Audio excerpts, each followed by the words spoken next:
Just give me a minute. Let me just set things up.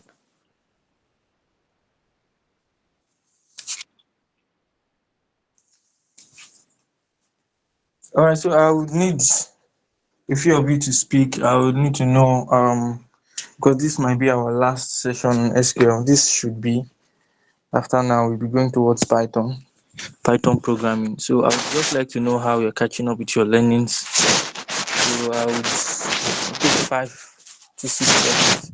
Just how is it going? Just unmute your mic, speak. What are the challenges you're facing? This time I don't want you to just type it in the comment message area. Yeah, I want to hear from you. So how's it going? What is the difficult thing you notice about SQL? What makes SQL fun for you? So who wants to go first?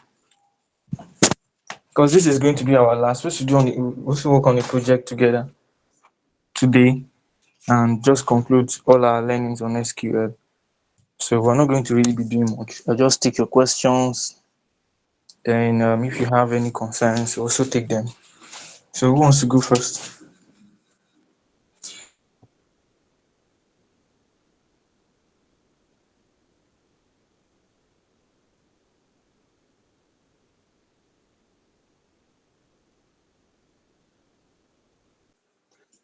Yeah, Jamiu, go ahead. Go ahead.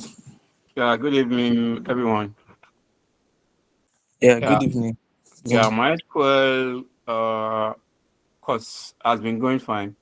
The only issue, problem, I know most people won't have this, is the, oops, uh, what's it called? What's that even called? On DataCamp, the space where the code is run, I'm having problem using that. I've forgotten what all that space The is called. data lab. Yeah, data lab, yes.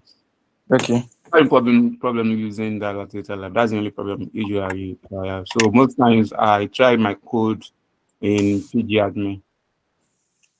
Okay, PG. So you mean is it network issue? It doesn't load at all. It's not a network issue. It seems to be strange to it's different. The codes will work, but it's different from the operation pgadmin that I'm used to. Let's start from I'm trying to get let's start from trying to get my data into it. It's going to ask for the only way I could get my data into that data lab is to upload what that upload. Let me open that data lab. Is to attach it, but to be calling that CSV file every time instead of the normal way that you import your data. I can't import data into data lab, and that's major problem. So I'll just have to attach it to upload. Then I'll be referencing the CSV file itself every time. Instead of referencing the table in the form when you are when you are typing the form. Okay, let's say example, select star from. Normally it's supposed to be just you use the name of the table, but in data lab you use the name of your CSV file. Okay, like as opposed to calling the table name, it calls the data CSV name. Yes. Okay. I think that's one limitation with the data lab. It's just like an let's say an online SQL environment. So it's not hosted on your machine. My machine, I mean your PC. Do you get? So it Yes. will definitely have its limitations. It's just like when you go to Python now, you're going to have to install something called Anaconda that would house your Python environment for you. You can Yeah, now that's launch your Jupyter notebooks and all the rest. But if you want to use the online version, you can use Google Colab. But then all the online one definitely have its limitations. But for convenience, it's very good to use a secret management system or a studio like PG Admin. There is this one that Microsoft has, forgotten the name. MySQL. Uh, Or yeah, is it okay? MySQL. The MSSSM. Yeah, Nice. SMSS, whatever. Yes. Yeah, so these ones will be hosted on your engine. So it Yeah. has its limitations. So, but then you can just keep patching it up like that. If you want to write codes on Data Lab, just call the data name Okay. Yeah, just keep doing it like that, just for the meantime. But I'm still going to address this PG admin. I will show you guys one or two things before we go on.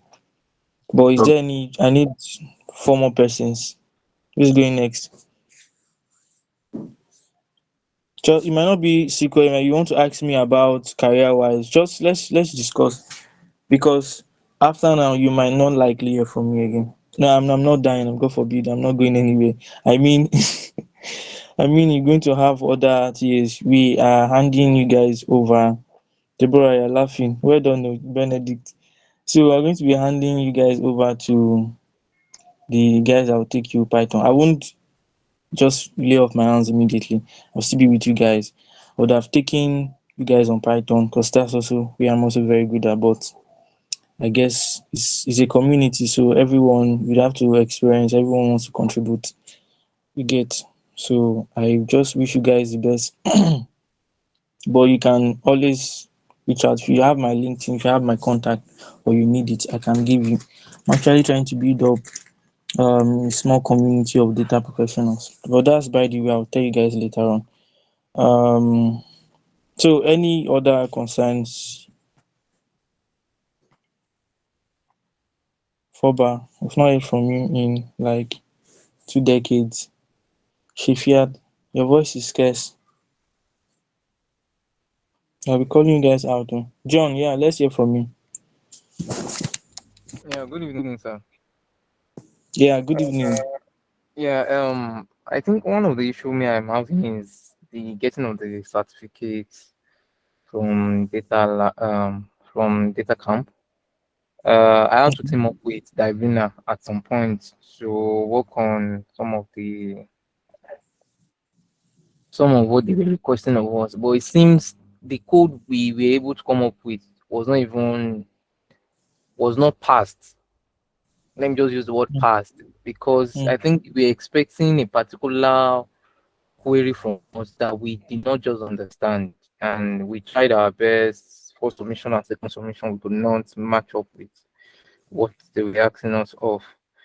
I just want to ask, is there any other, I don't know, is there a way they could explain better to us what they actually want of us, or probably what is required for us to go through the certification? okay, very good question. Thank you for that, John. So, yeah, I think this one might. But before I go ahead to answer this question, if you've not attempted your certification test, you need to start because your license is 6 months, and I don't know how many months we've done so far. So, you just need to attempt so that if you didn't pass, for instance, I think it gives you, you have to wait for a cool down time of 1 month. Am I right, John? Yes, Is it 30 1 month? days. Okay. Yeah, 30 days. so 30 days. All right. So, that 30 days, if you attempt it now, let's say you fail. Failure is not a shame. It happens. Everyone failed. I have failed before many times. So if you didn't pass and you have to take it in the next 30 days, your license will still be active. I don't know if you get me. So if you don't attempt now and you wait 1 month to your end of learning and you attempt and fail, you will not have that 30 days to wait. Do you get? Now going to the question you asked, the certification can be very tricky. Now I'll tell you the trick I use in getting mine. Because I have data analysis or data analyst associate and data science associate. You get. So first things first, you need to understand the what is expected of you, the tools. So you read about the, like I'm on the page here now, and I'll share my screen very soon. And to get the associate certification, you're expected to, they say topics covered. I'm seeing data analysis, data cleaning, data visualization, and the what do you call it, the tools you would need: data management in SQL, that's what they will test. Data analysis in SQL, you can see it. Then we have exploratory analysis theory and statistical experimentation theory. So basically 50% of what they'll be testing you on will be on SQL. You get. So your SQL skills needs to bang. Might not even be 100. in SQL, but there are tricks to it. So this is what I did in my own time. Like every other exams I take, you need to understand the metrics they are looking out for. So what I'll tell you as a cheat code is they might not look at the codes, they are looking at the output. So if they're asking you, um, let me show you guys this. So if they're asking you, okay, how do you do this, they're not really looking at the code because there are many rules in the market, just like maths. If you want to solve mathematics question, you can go this way, I'll go the other way. But the end thing is, if your if your result is not the same thing as what they're expecting, then you won't get the score. Do you get? So just give me a minute, let me share my screen.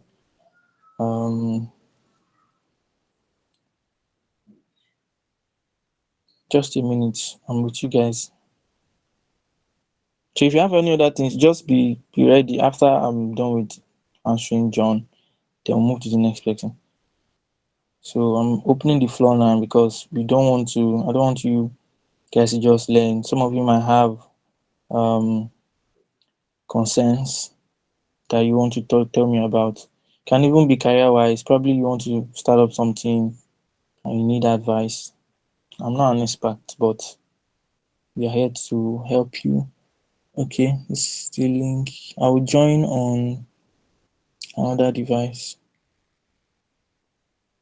Okay. So basically the certification for data analysis on DataCamp, you need good SQL experience. But when it comes to data science, you need the same SQL but SQL with Python. So you can see how important SQL is. In fact, it's highly in demand. If as a data analyst you are very good with SQL, then you have one data visualization tool to back it up, either Excel or Power BI, then you are good to go. So if you have that one, I'll come to you. Let me just share my screen and show you guys this.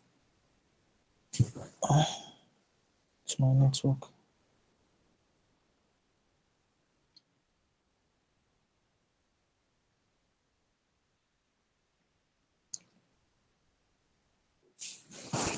Oh, my VPN is on. No wonder. Let me address that.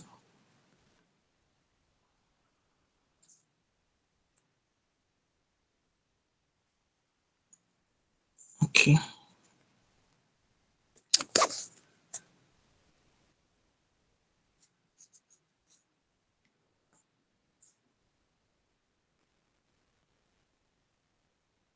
All right, Shifia, let me have you. Just go ahead. I would while I'm working on this. You can unmute your mic and speak.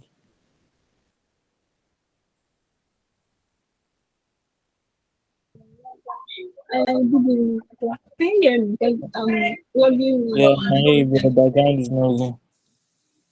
I'm getting feedback. Yeah, but you can go ahead. Okay. I wanted to ask a question concerning what John said. I didn't hear what he said very well. Is there an exam for certificate other than finishing the old track and writing and finishing the tasks that are there? Okay, you're asking if there's another exam aside certification test for you guys. It's not the certification test that I'm asking about. I don't know what certification test is. Oh, for real. Okay. I think I need to share my screen and show you. So certification test is the essence of you using DataCamp is not just to learn. DataCamp offers certificates. They call them there are two kinds. We have the data analyst certification test, data analyst associate. So you know what being an associate means now? Just like you're not a pro, but Yeah. yeah, at least you are it. So just like associate lecturer, associate teacher, just like assistant, you can now work for companies as maybe junior data analyst. So just that's the first certification, first level. Then the second level we have the professional. That one is you need to have this associate before even attempting that one. That one is much more. I think I have that too, but it's more complex. I don't know if I took that one. I think I passed. I can't remember.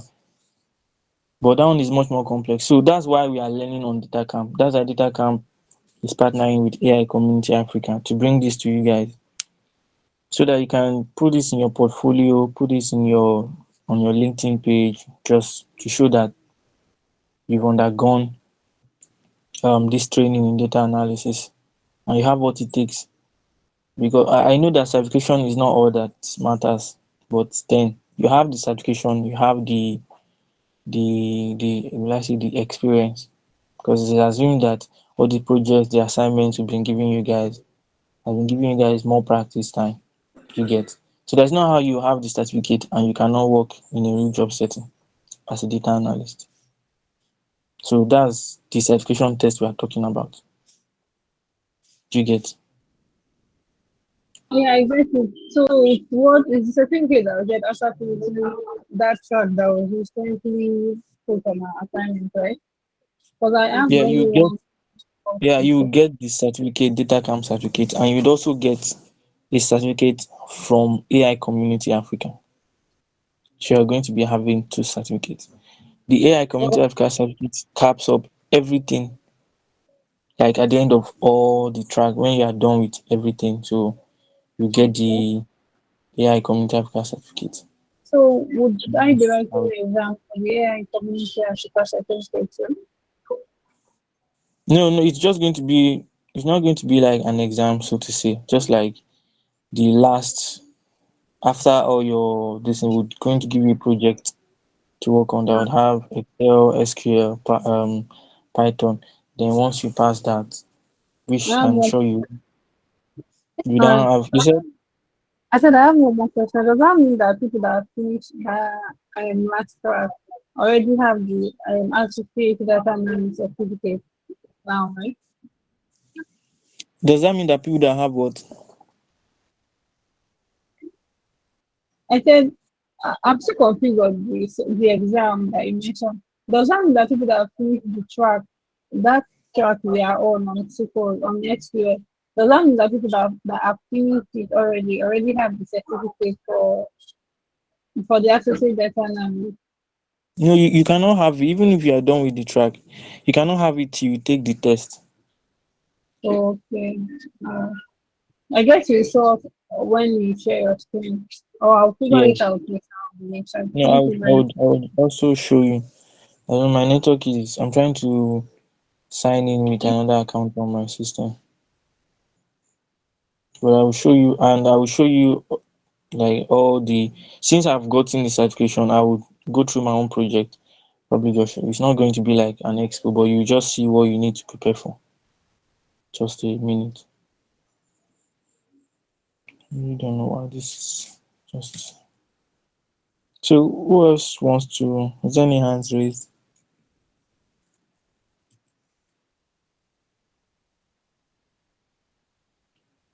Any other person?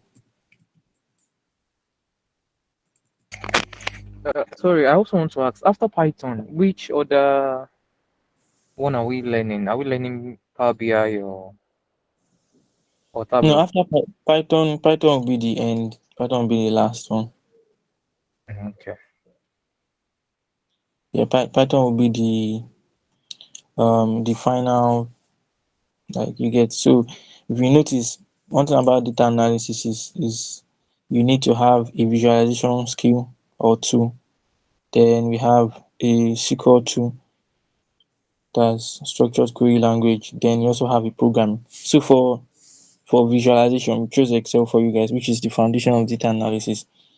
So as you are learning the foundation, the basic analytical terms, we also went to the visualization, which we did. Then we didn't really touch that, but that was you get at least you know the surface and know the intro about it. Then we also have the programming, which is Python. We have Python programming. You have R, so a programming language called R you can use for data analysis, where you start calling out to these things like ggplot.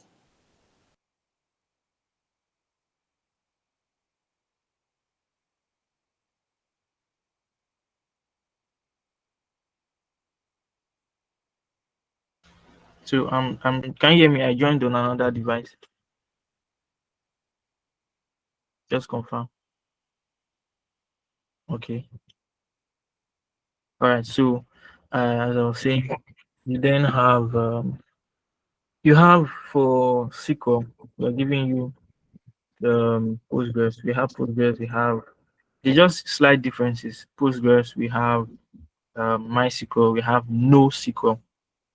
That's so there are so many like that. But you get so all these ones are just what we just these three that we did. So for Power BI, that would be maybe if you want to further your learning, just do that on your own. If you can see my screen, just give me a thumbs up. I'm showing you guys my full screen. Can you see my screen? Good. So let's go together. Just here I'm trying to log in on screen issues. Where is it? So yes. So since I can't see your screen, though. you can't. Now, okay, now I can. Good. All right. So this is under certificate. Let me just go back. So if you go to your learning, you will see home, learn, certification, sandbox. So this certification place is where you'd see all the certifications you can take. So we can see you can take one for Power BI. This is Tableau, this is SQL, this is fundamentals, Azure fundamentals. You have Python data associates. So, but then we are not going for track or technology certifications. These ones are technology certifications that being certified on different technology. We have for GitHub, you see AWS, cloud, you get. So we are going for career. So under career, we have data analyst, we have data scientist, we have data engineer, and so on and so forth. But the one you're looking at is if you look at data analyst and I say get started, you see something like you already earned, you see my own, you have already earned this certification. That's because I have my own already. But for you, you see something like register. So you have to register, then these are the certificate to look like, something like this. Look like something like this. So I'll then is that your yeah? Sorry, I actually thought that after finishing the track, we get a certificate for finishing each course in that track that we are on. That track for Yeah. associate data analyst. So I thought that after finishing the track is when we'll be getting the certificate automatically. No. That's why I'm even glad I'm saying all of this now. So the thing is you those certificates you get when you finish your track is just to they are called accomplishments. Do you get share you they would even tell you do you want to share your accomplishments with your LinkedIn just for those of us that want to post on LinkedIn. Hey guys, I have completed this. This is my progress so far. It doesn't show that you are certified. So you need that's why you see stuff like this. You need this how the certificate to look like. Okay. So when I say take yourself, get a certificate, I'm not saying accomplishment too. This one is much more.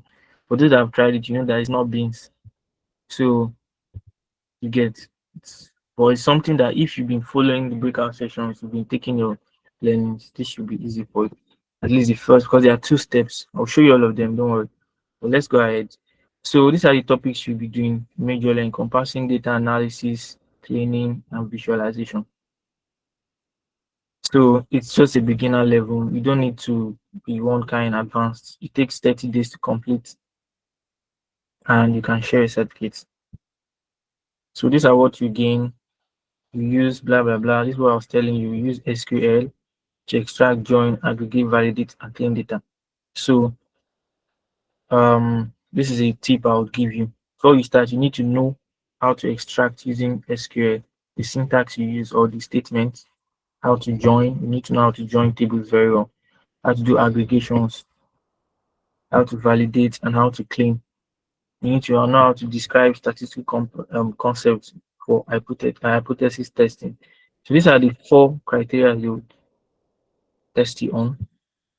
And when you come to our process, So to prepare, they've outlined the skills they'll be assessing you on, as I was saying. Data management, analysis, you can see 2 of them alone. They are on SQL. We have excuse me, exploratory analysis theory and statistical experimentation theory. So you can download the study guide. These are the things you should do. You don't just bump into and start taking it. You can even complete the readiness quiz, where if you click this link, the readiness quiz, I clicked it. Why is it okay? It's loading. While it's loading, okay. So let's probably we will take the quiz together. So there's a readiness quiz to show that if you are ready for the test. The first one is I can describe statistical concepts that underpin hypothesis testing and experimentation. If you don't know how to do this, you can just go describe, just copy out these things. Describe, blah, blah, blah. Copy it and research about it, because these are the areas they will ask you question. Then when you're confident, you can, yes. Ask you again, I can assess data quality and perform validation tasks for me. Yes.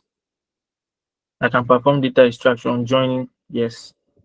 This is just a checklist for you. You can perform tasks to prepare for analysis, cleaning tasks, say yes.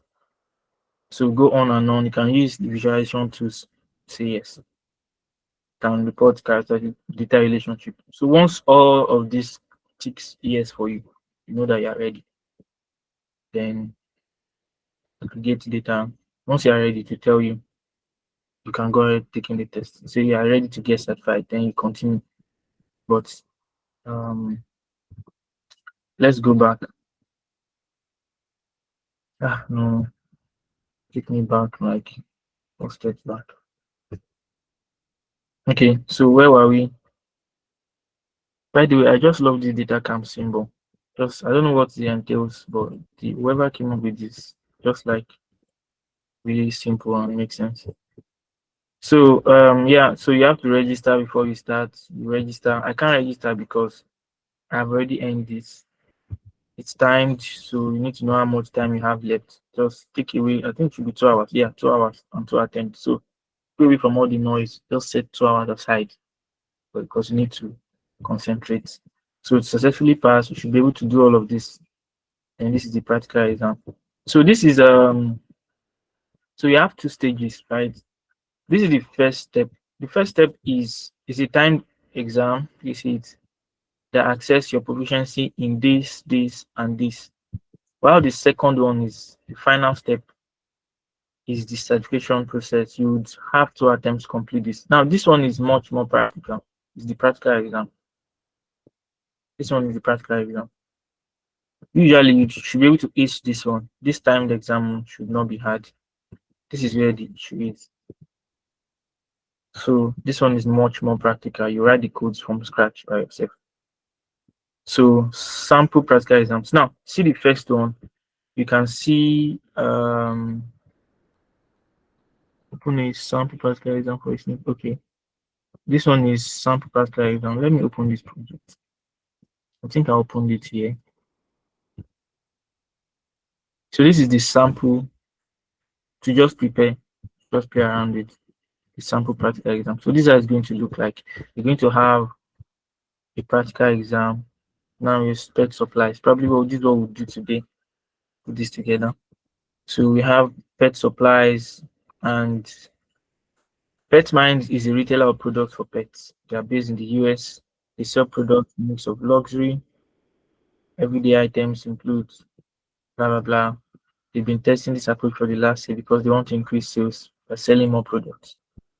Now they want a report on how to repeat purchases. This is the data they've given you. The table name is pet supplies. You have these columns, and this is the first task. So from a quick look at the data, you are pretty certain it isn't quite as it should be. You need to make sure all of the data is clean before you start to analysis. The table below shows what data should look like. So this is what data should look like. You have the product ID as a nominal data. But this is the clean version they're expecting you to have. So if you look closely, you have category, also nominal, but missing values. You have missing values here. you have missing values. Then this is how they want it to look like at the end of the day. So you replace the missing values with unknown. We have sample size, so you can just write your SQL code and just say select, let everything. Let's see how the table looks like from pet supplies, public of pet supplies. So this is how the table looks like. Let's see. So basically, what this one is just the task one is data cleaning. If you notice, this is product ID category. We have the animal. We have size. You can see some block letters, some small letters. It's inconsistent for this size column. You have price. You have sales. You have rating, repeat purchase, and all of that. You can even call the to know the to have some missing value, so which they are asking you to change this missing value to unknown. Do you get? So you observe the data, do exploratory data analysis. Here you have some unknowns here, you have inconsistent, you have some, see this is in value, numeric, and you have unlisted. It doesn't make sense. You cannot be having words and numbers on the same, everything must have the same data type. So these are what they're expecting. So you should be able to confidently and conveniently clean data using, this now if it's Excel now, you can start doing find and replace, start doing change now. You need to know how to do that with SQL. If you can't, then because that's what the practical this thing is mostly about. We're going to be practicing. You get it? So let me even ask, if you want, I'm asking now, I will need you to answer. Jamiu, answer up. Is it okay? Let me just ask this question, then I'll take your question. So if you want to change data type using SQL, what do you do? Is there anybody can help us with that information? If you want to change data type, is there anybody?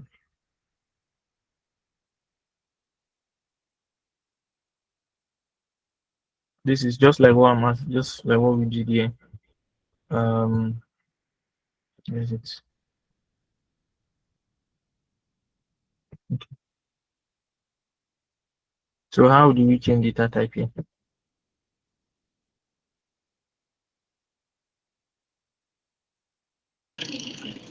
We answered in the chat. Okay, that would have preferred you guys to see it. I mean, we're not up to 40 here. We use cast. Good. We use cast. Who said it? Mohammed. I hope you have taken your test to Mohammed. Have you? Is Mohammed on the call?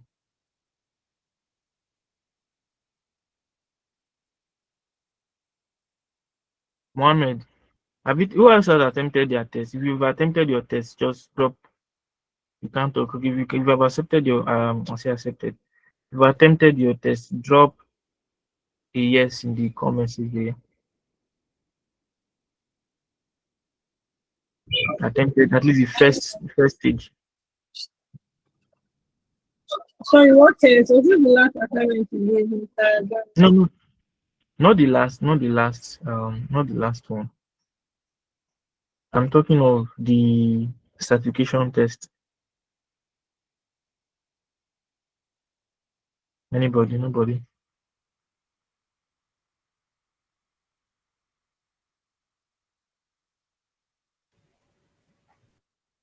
John said yes in the chat. Yes, John. Yeah, John was following me up through. I think I even know before now. Showed me, I told me one or two things about it. Yeah, I'm aware of John, but is there any other person? So let's attempt. Let's attempt because of this 1 month. So imagine you do the first one, you do the second one, and you not pass the second one. You have to wait for 30 days because you have to attempt. You have to wait for 30 days Now, John, if let's say John did not pass the second one, his 30 days is still on. Probably, I don't know when he took it or when. By November, you have another chance to try again. At least this time you will come prepared. All your mistakes, you can now learn from them and come back fireful. So that's important. But if you wait 1 month to your learning end and you now fail, you don't have 30 days anymore. So it's good to attempt, at least so you know what you're expecting. So you know what you're expecting. Jamiu, your hands are up. Just go ahead.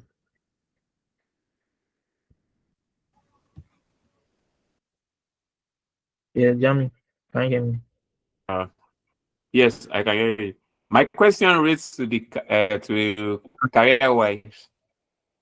I need help on how to create portfolio. No, I've been expecting this question. Oh God, I've been expecting this question, but the thing is, I used to forget because it's part of the thing is, I would have loved to show all of you these things, but just that we have limited time. I have limited time. Let me show you guys something. My screen is still probably. Huh?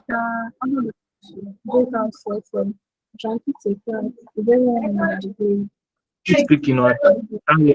Yeah, we can see your screen. If you're not, alright. So I'll tell you. There's a lot, and then I will talk about. I don't even know where to even start from now. So, Jamiu, would you kindly just remind me before? Just remind me before the end of today's breakout session. Let me show you. I will just speak about it. I think I need to because the essence of all these things. This is my own portfolio now. I'll just show you how I did it and how you can do it. This is mine because you know my name. This is mine.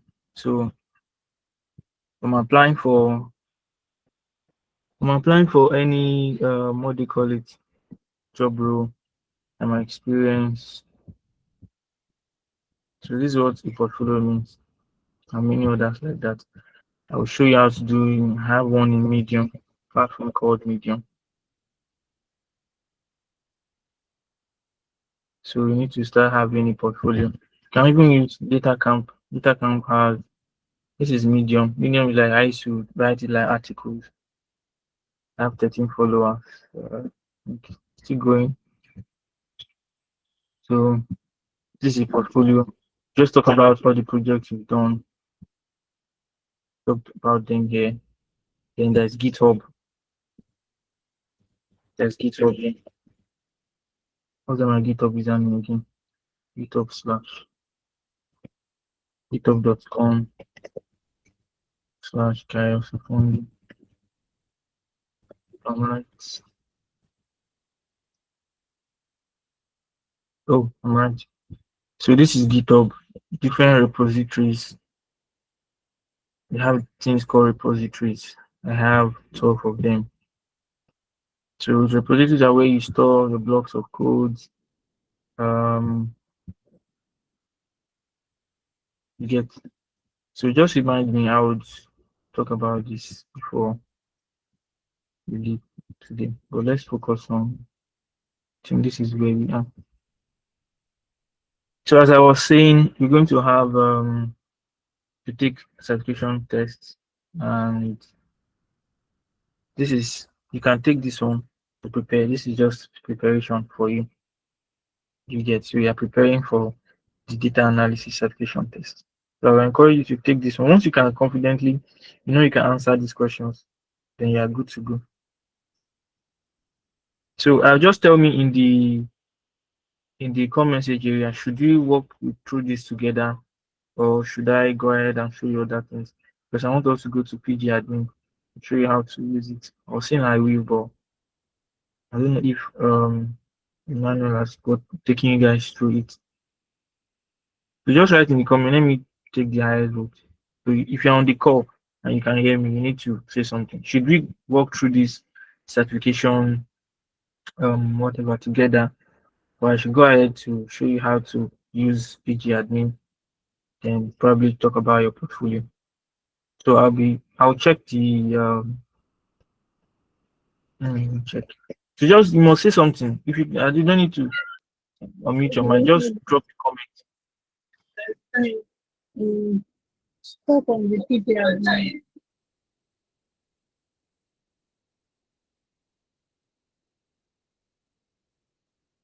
Okay, Koba has dropped out. John, let's work together. What about others?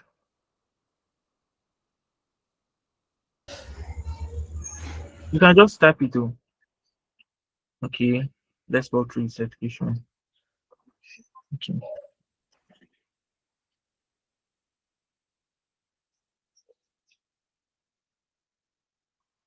Okay, I think how many votes do we go Africa? I think everyone agrees. I think that's the priority now. Work together, yes. We should work it through together because that is the Joan said yes to. Okay, I think everyone agrees so far. So that's what we're going to do. So I would give you guys time. Look at this because we are doing it together. Don't be mute though. Don't leave me hanging. So I'm trying to see how I can make this actually done for now. So just read. I will also be reading because I want to understand the column names and what they entail, the data. So just read this. I'll give you probably 30 seconds. Just read what you have on about the data. Then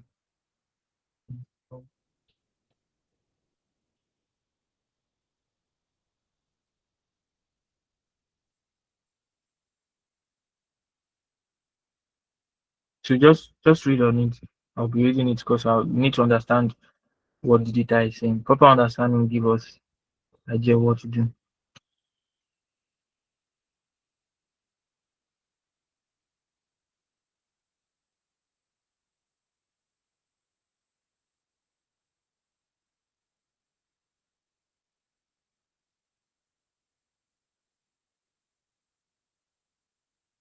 Okay, column names.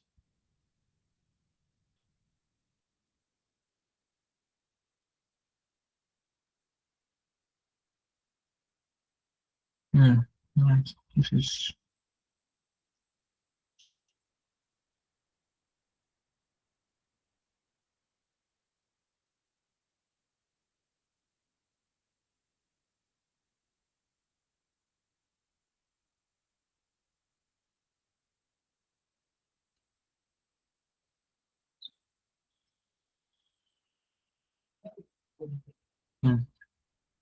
this is nice.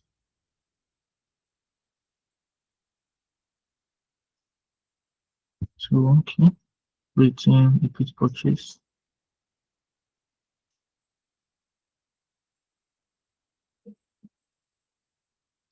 So I think I've gotten an understanding of the data. Look at the task. So we're just cleaning. I think are we good to go? Give me a thumbs up. Let's go ahead, right? Give me a thumbs up.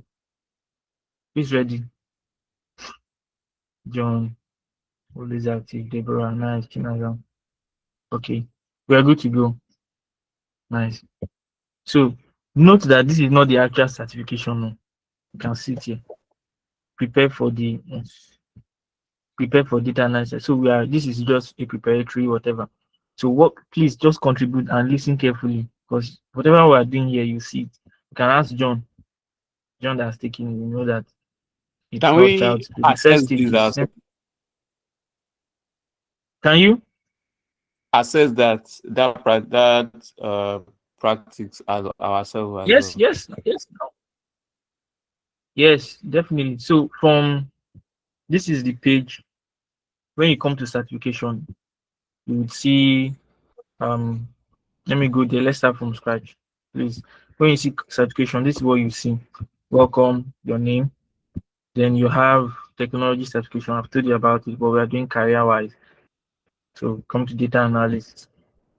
Once you come to data analysis, then go down under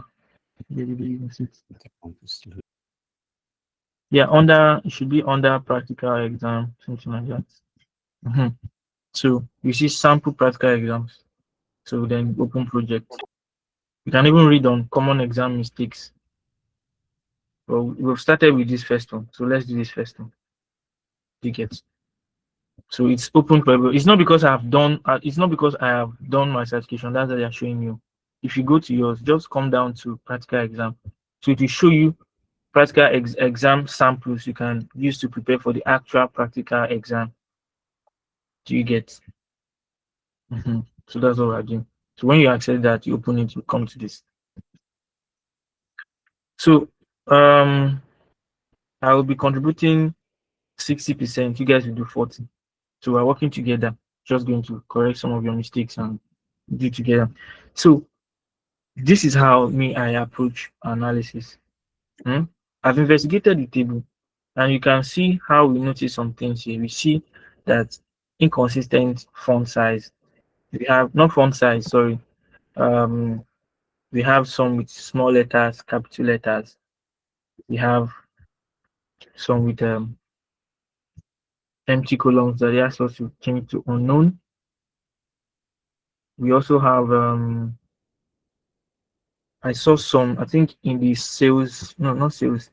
You can see in this price list, you can see some with unlisted. This column should either be integer, numeric, figure. So I don't know what this is doing in there. This should be probably in a string or text column, not under something like this. So I'm just observing. All right. So the first thing we want to do is to make sure data is clean to match the criteria. So based on what they've asked us to do, always follow instructions. They said, from taking a look at the table, you are pretty certain it isn't quite as it should be, which you've noticed. You need to make sure all the data is clean before you start your analysis. The table below shows what data should look like. Write a query to return a table that matches this following description.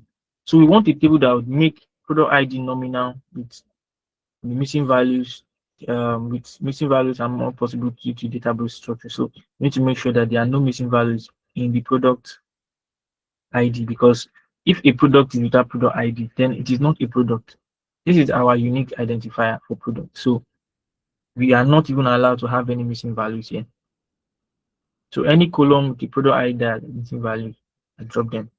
Do you get? So missing values are not possible due to the database structure. Okay. We need a category with nominal data. You ask, sir, what is nominal? Nominal, I don't know if I think I explained this. We have nominal data, ordinal, we have categorical, we have ordinal. So let me explain it so you understand very well. Nominal data is like qualitative data. So we use nominal data to categorize. It's not like quantity. It's not being measured. So it's just qualitative. You can have eye color, gender, like in this case categories. These are nominal data. You can see it's housing, food. So they are qualitative data that we use to label things or categorize things. So obviously the product ID will be nominal, category will be nominal, animal will be nominal, because they've been grouped. You don't understand what categorize is like. Let me say grouped into categories. You get. If I see people in DataCamp class now, data analysis track, how many of us are boys or girls? So that's a nominal data. Once I start gathering how many boys, get in my power bank. Okay. So you have, that's nominal. Now the opposite of ordinal nominal is, let's say, ordinal data. Ordinal is, who can tell me what ordinal is? But I won't wait because of time. So that one is ranked. Ordinal is just like a categorical data, but it is ranked. By ranked, I mean we have a rank. Rich, poor, they're the same, but this ordinal, it has order. That's what it is called. Get me my code. Yeah. So, but this ordinal has order. Do you get? That's order to it.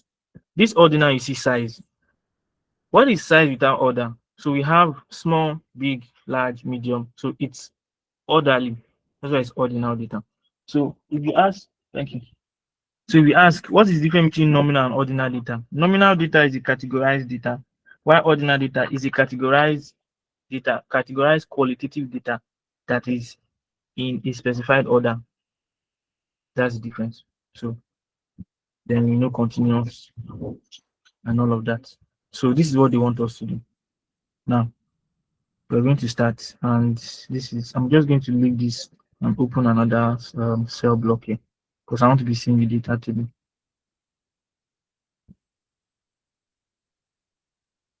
So we've done that. So let's look at, because the emphasis was they were basically saying find missing columns. So let's find missing columns. How do we see those that have missing values? We want to see them. So basically I can just, so I can select, so let's select, open a bracket and just put this asterisk. You know what this is? This is me selecting all, but I want to count them. I'll say select count, or let's call this missing. Okay, let's call this missing, and excuse me, this is from pet supplies. I hope this thing will still work without, I don't want to be doing this public or whatever. Let me try without the public. Pet supplies, where first of all, where products. The pro ID is small letters, products, dot ID. So you use the keyword is null. You want to see those that are null. Use the keyword is null. Is null will show you. So what this code is, what I'm trying to see here is, I'm trying to, I'm doing them one by one. I want to trash the product ID column because, like I said, imagine a product ID without a product without product ID makes no sense, right? So let's trash that one first. And based on this code to investigate the product ID without value, you can see what did you return? Index 0, missing 0, because I said it should count every null product ID and return it as missing. So we can see that we don't have any empty product ID column. Is that okay? Give me a thumbs up. Is that okay? Good. So we've been able to do that, and so we can always comment on your codes. Always comment. Put a comment. That's not what I want. Just a minute.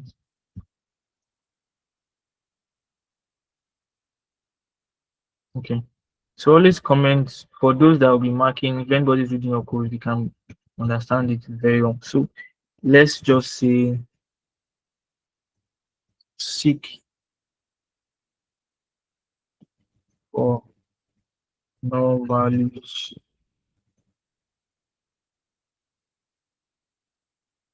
in the product ID column in brackets. Can just say this is primary key.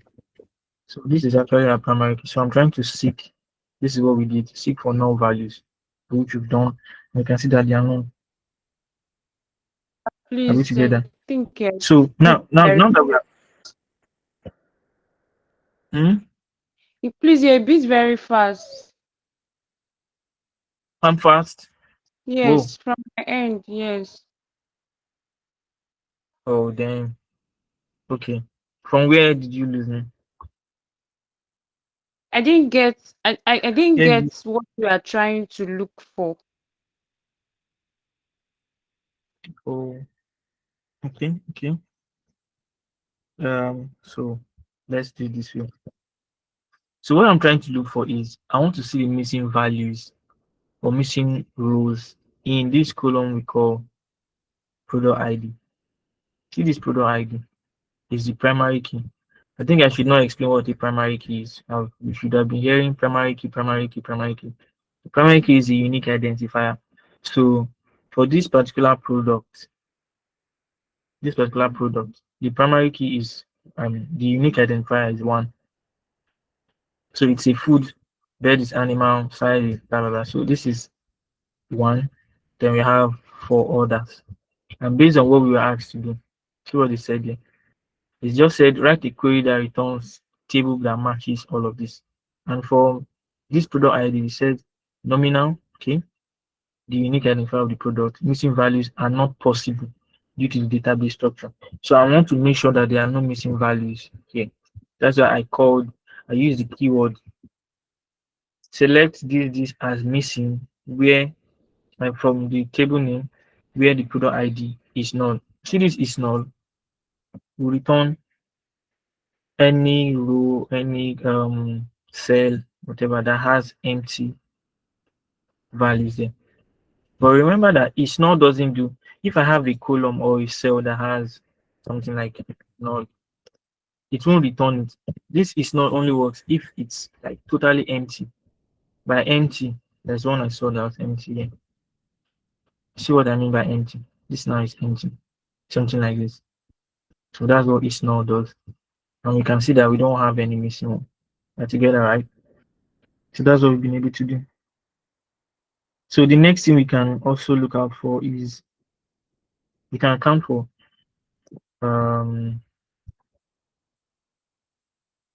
category 106, blah blah blah. Okay. The second step we can do, let's look out for duplicates. So there are two things we don't want. We don't want missing values in the product ID. We also do not want duplicates. So I can create another cell for that. Let's check for duplicates. So I don't want duplicates. You know what duplicates are? Since they are unique identifiers, I don't want duplicates. I want to make sure that there are no duplicates there. So the code to do that, to set for duplicate, I can basically say select the product ID, and let's count every product ID that comes out as star. Let's do from pet supplies.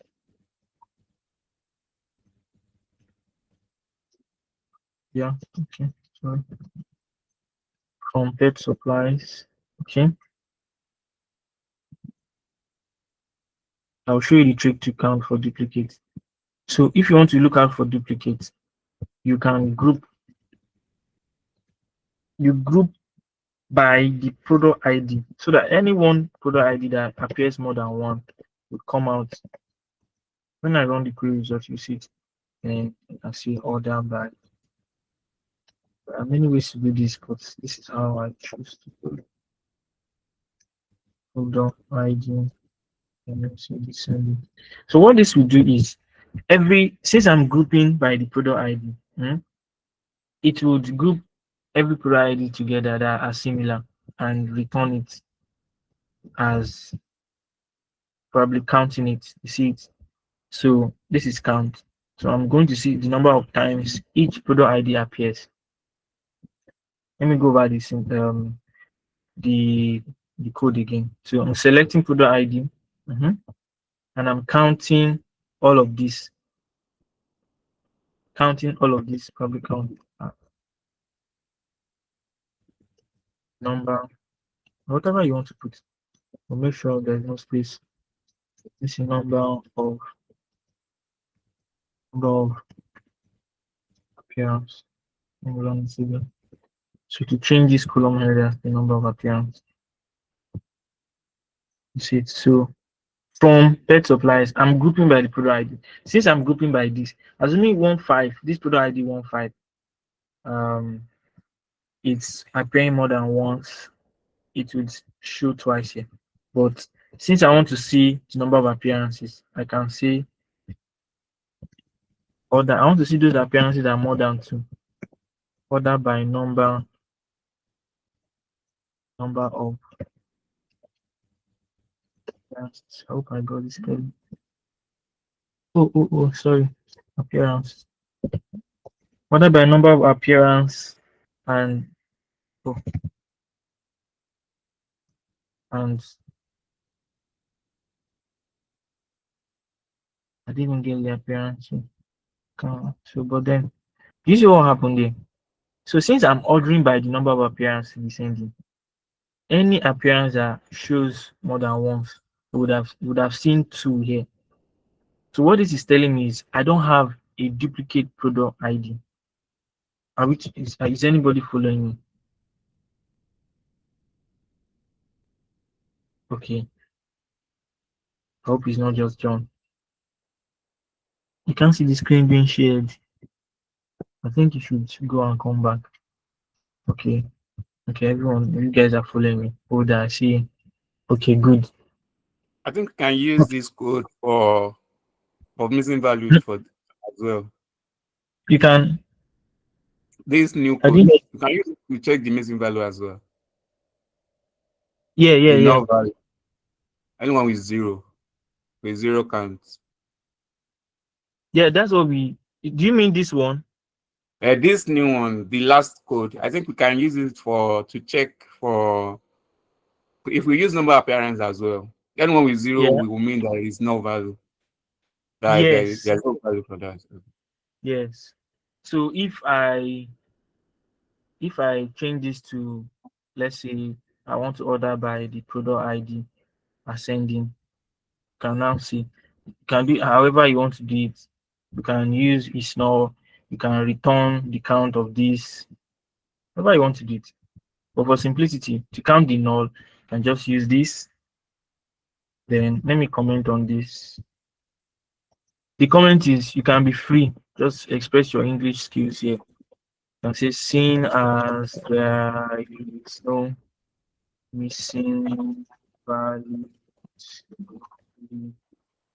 product the ID column. Let us check. Let us check for group duplicates. Yes. And this thing just using now. Let us check for duplicates. You see it. Then now we've checked for duplicates. We don't have any duplicates. You see that they're making progress. Now, seeing as there's no duplicate, and Sorry, we I can mean, yeah. Hmm? You said I'm a bit lost on how we check for the duplicates. So to do that. I can't hear you.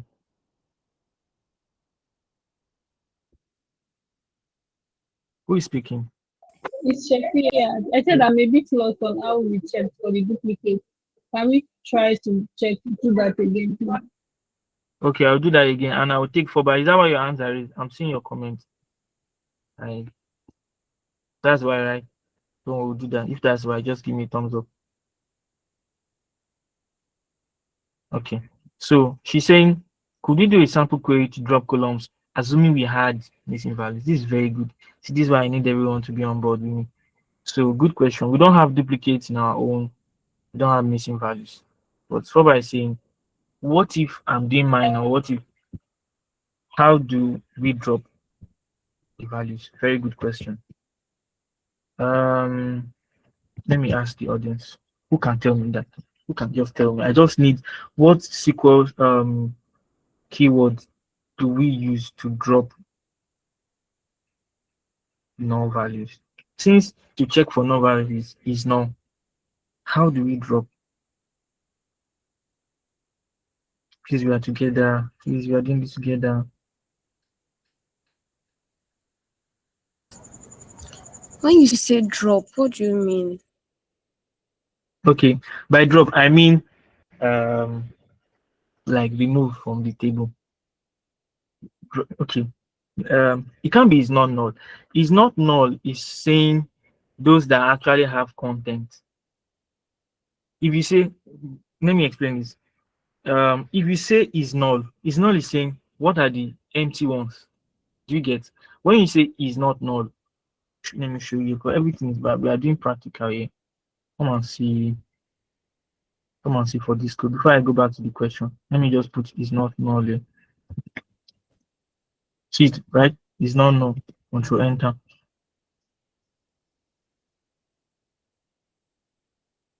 Can you see what it brought out? It's saying the total, I'll see change. If I wanted to change the headers, I can say maybe not missing. You can see we see 1,500. That means 1,500 product ID or rows don't have missing product ID. That's what this means.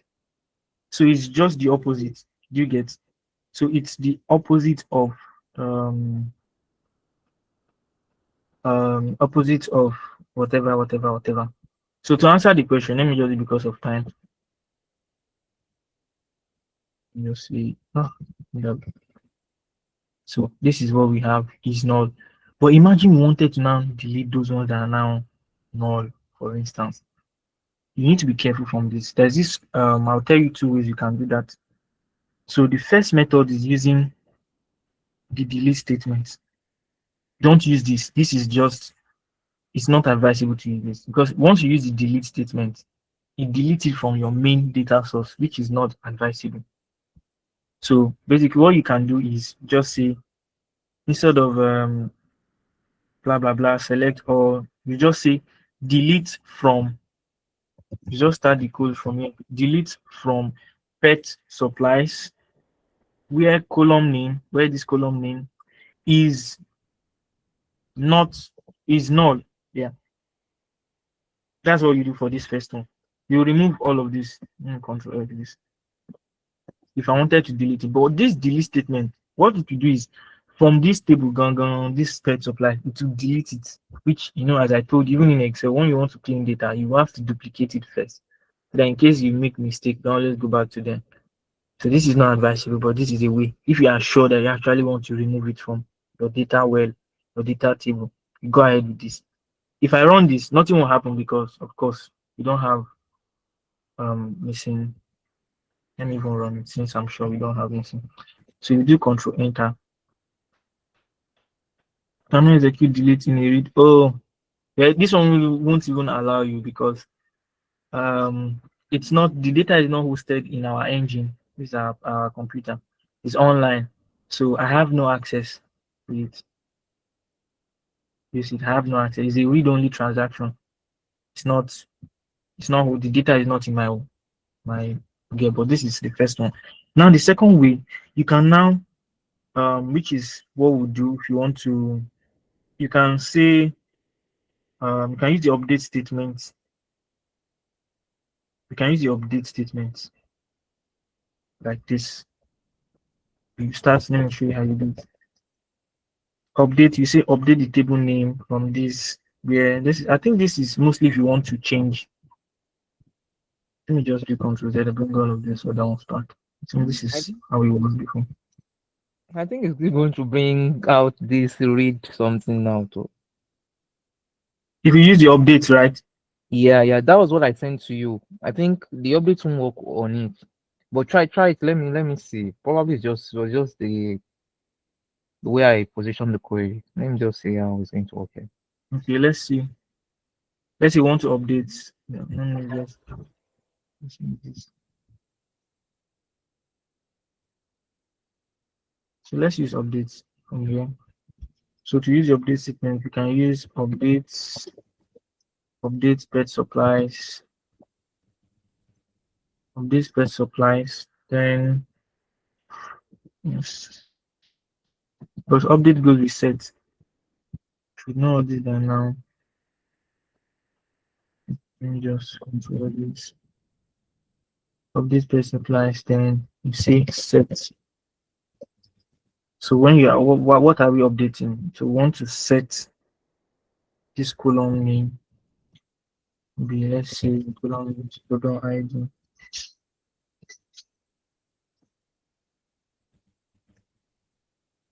Product IP snow.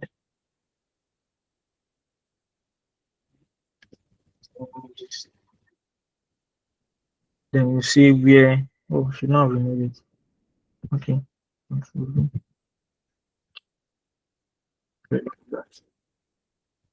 Where product ID is equal to And I can use a quotation or just let me use single quotes. Yeah.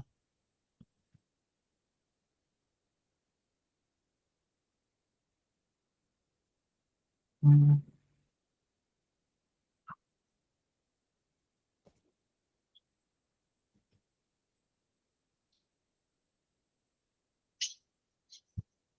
You know why this is good? We're gonna check. Let me try to do it.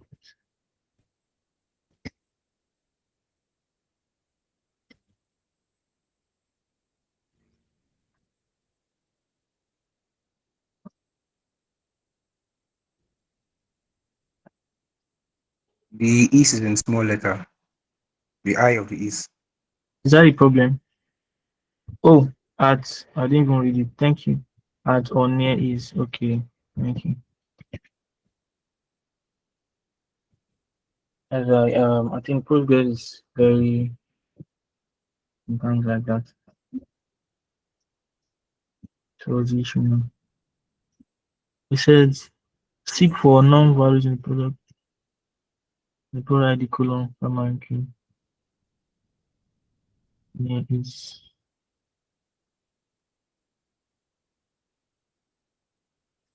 okay. Let me use. Sorry, it should not be is when you are doing. It will be equal to. Yeah, equal to. Where product ID is equal to null. What's this thing again? Zero limited, limited identifier at or near. Then let me use single quotes for this. I just feel like taking all this to PG admin because sometimes seek for no valid, no valid type integer.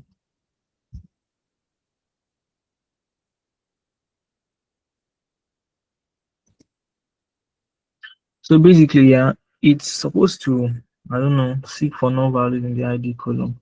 Probably it's not seeing any no values and wants to update it. That's why it's throwing error. I don't know. But to drop, to change, to drop as Foba asked, so to drop this thing, you just use the delete statement. Or there's a syntax you use, although that's Python, drop.any. I don't Can know we the just use it for another colon? Like the one of ones that actually yeah, have. the second one. I think we saw one in this. See one Yes, in yes. column. This dash. Yeah, yes, yes, yes. What's the name of the column again? Um Category. yeah, category. Let's try it.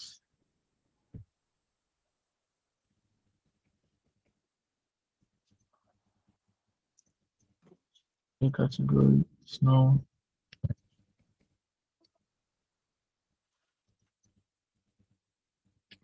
So what this syntax will do is anywhere it finds the null, it will just write null. It will write null for us. That's what this for those that Okay, are so maybe what if you put your null, quotes that's the category, yeah, put the null in as a quotes parenthesis in quotes. quotes, I mean, Yes, in because that null a alone, single yes. that null alone Then is try this. Then your where category. So where category is null. okay, let's try that. Let's see if it works. Because you Category cannot update. update I in think this if you this don't works. It's just that it cannot update. Exactly. yes. That's what I was saying. Like it was going to write cannot update read only transaction or something like that. That was also I tried. So you know what you can do in this case if you Why cannot not update. use view? Let's use view or use a temporary that on that window case. I think we did. There is a temporary CD. I forgot. Common. Is this CD or CD? A Which one is that? temporary table you can create. I'm not getting which one. Though you can create temporary tables. So Yeah, now, yeah, yeah. yes, now we will update that temporary tables instead of updating the database itself. Yes, that's exactly. So what you can do is you create a copy of this table and update that one, because you can't directly do that to this one, because this one is, according to what they are saying, read-only transaction. So what you do is make a copy of the table and do that. Or you can even use, sorry, you can even use you can use this statement called The common window expression. yeah, you can. There's another one I'm trying to, can use COALESCE for it.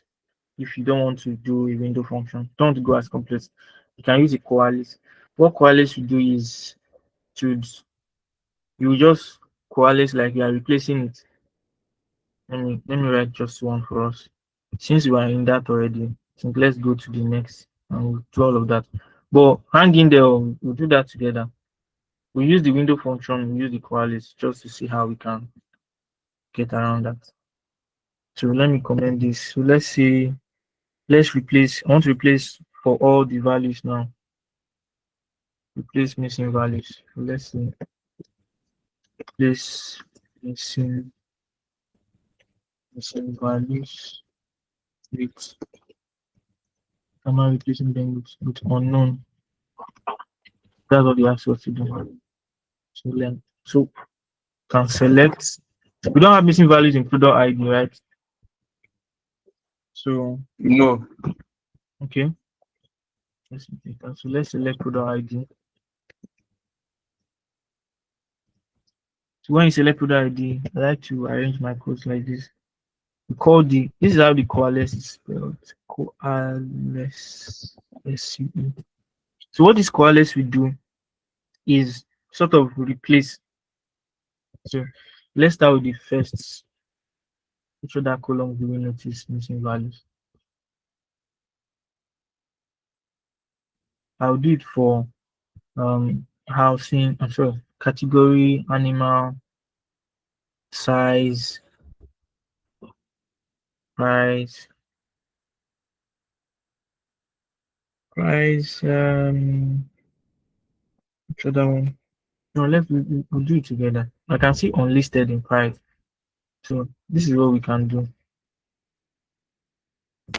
Exactly. I was about also asking, in cases of that unlisted, or like the one of exam, they put NA there, and we are asked to replace it with um a particular item like that.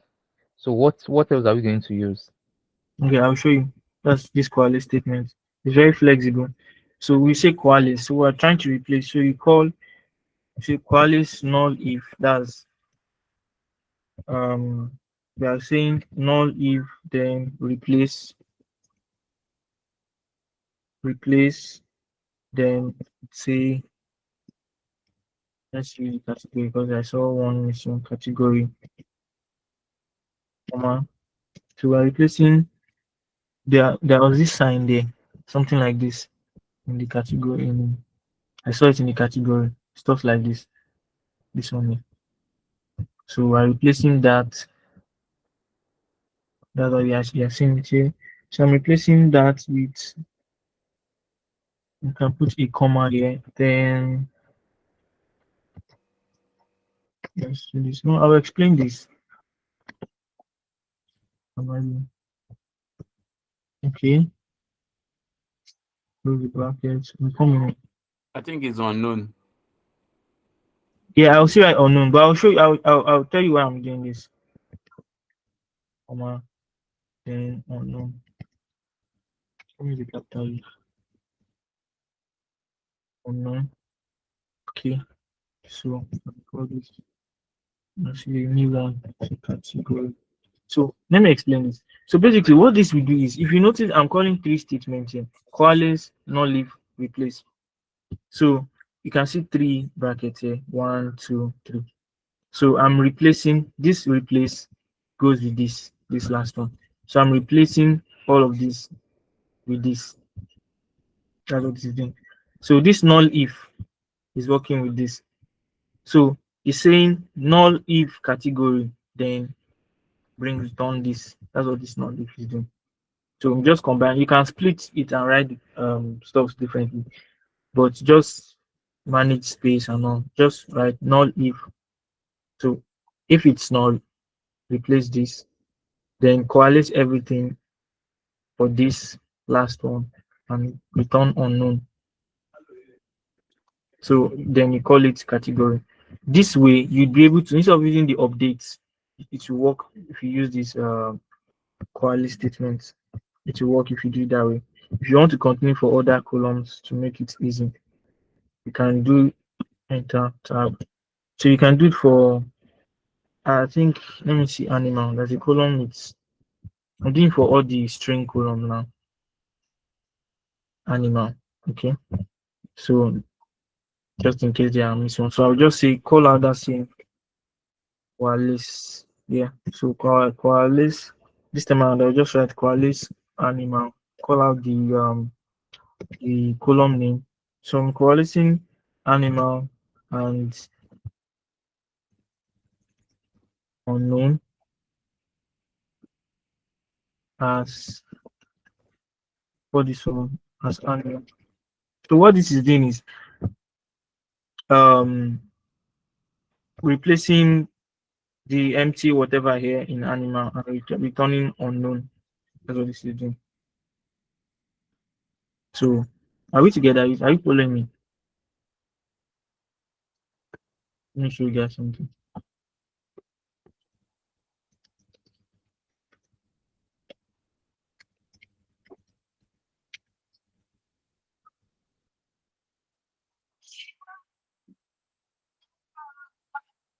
Look at it.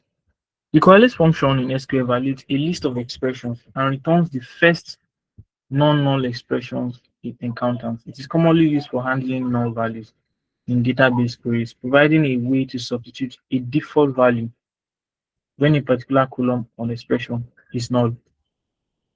So this is just how you did coalesce. You have the first, second, third, and so on and so forth. So what you do is it will evaluate this expression in the order they are listed from left to right, and it returns the first expression that is not null. So what this my code is doing here, what this my code is doing is returning the first of this that is not null and replacing it with unknown. That's what this is doing. So imagine this is, let's imagine this. Imagine you have, because we are working through together, you have first name. So what this is doing, coalesce middle name. So once it finds an empty whatever here, it will just return to bring it as any as middle name. So in this example, if the middle name is null for any employee or for an employee, coalesce will return any. So it's very good to, like, it's flexible, much more flexible than update. Updating is editing your table directly. Coalescing is editing your results. Please know the difference. There are two different things. Update or delete, or this they are editing your table, your data table, while coalesce is editing your results. So the table structure remains unchanged, but your results will be different. In case you want to just download your output, take it to visualization software and start running your analysis, this use coalesce. So what it will do is every null values in animal, it will just return it as unknown. So I don't have to start editing the table. It's just the result itself. You get? So size, I think, look at this size column. So done for category animal size. You can see size. We have different. Medium now is in all block letters. So what you do to that one to change the orientation or whatever, you use INITCAP. That's INITCAP. This is coalesce. That's I say you guys should follow because we are learning. Use something called INITCAP. INITCAP in SQL. So INITCAP is just changing. They are changing. It's just like calling proper in Excel. Who remembers proper in Excel? Yeah, I'll show you guys. So it's just like calling proper. You can see what it says here. It is used to convert a string to proper case or title case. So proper case is like only your first letter capital, the rest will be small.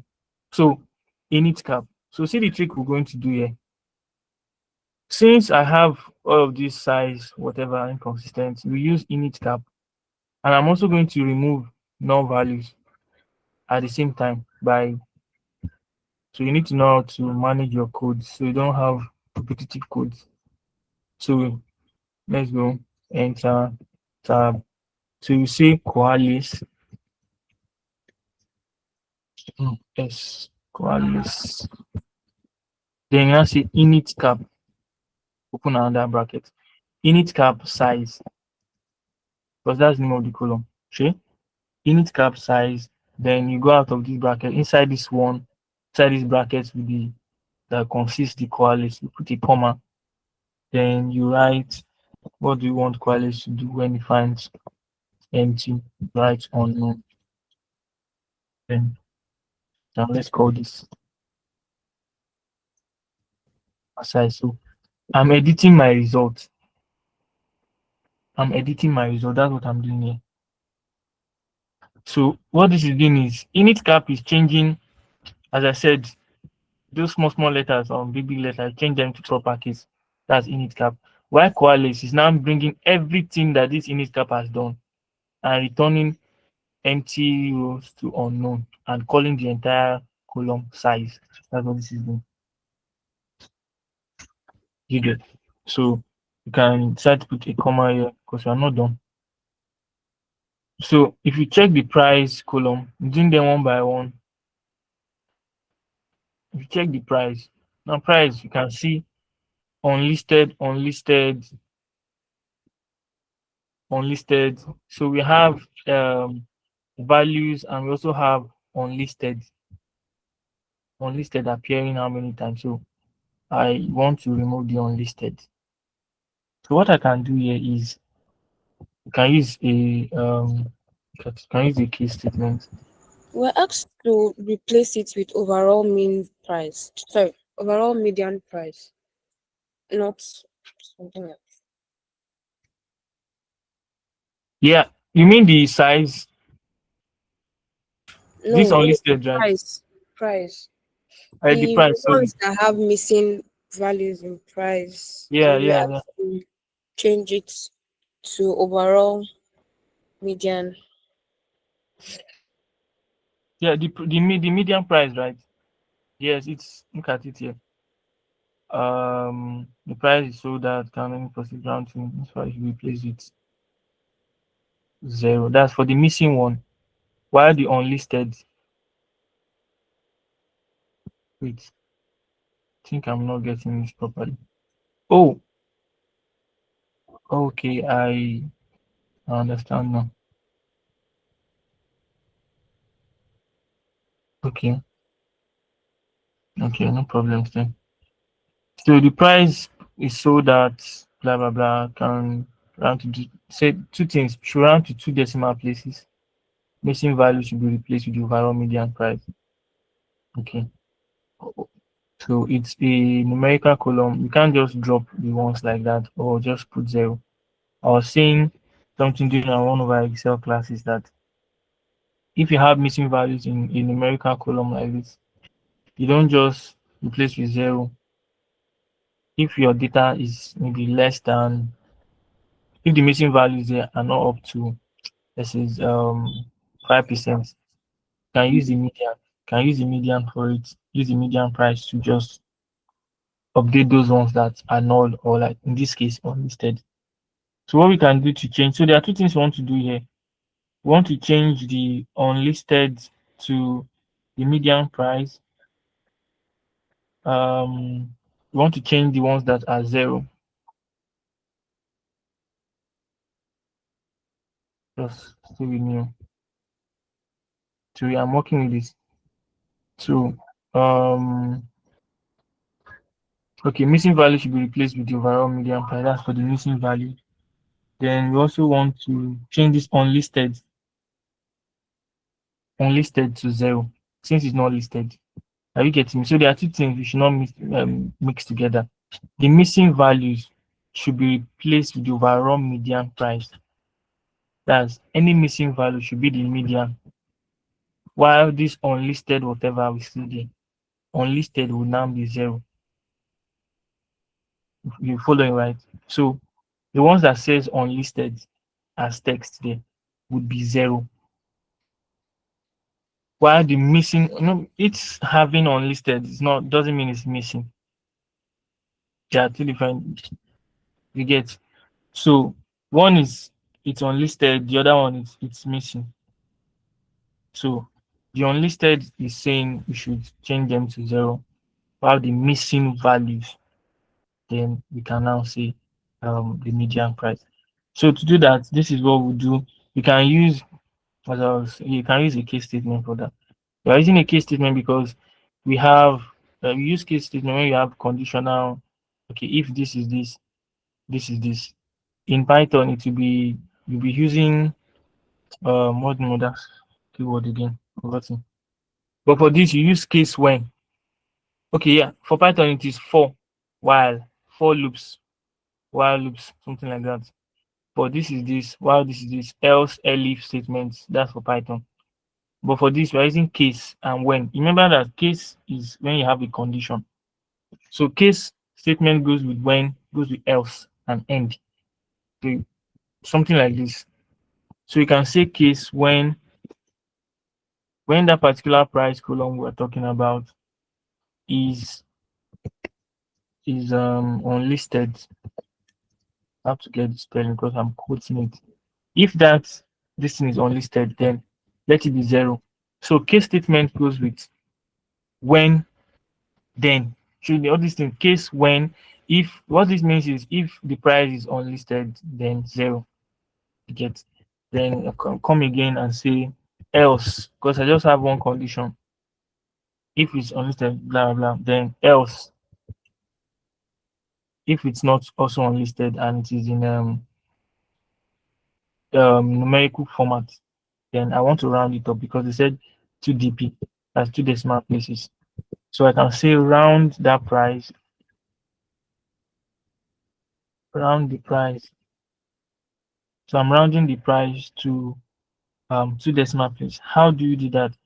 You can say round price, then numeric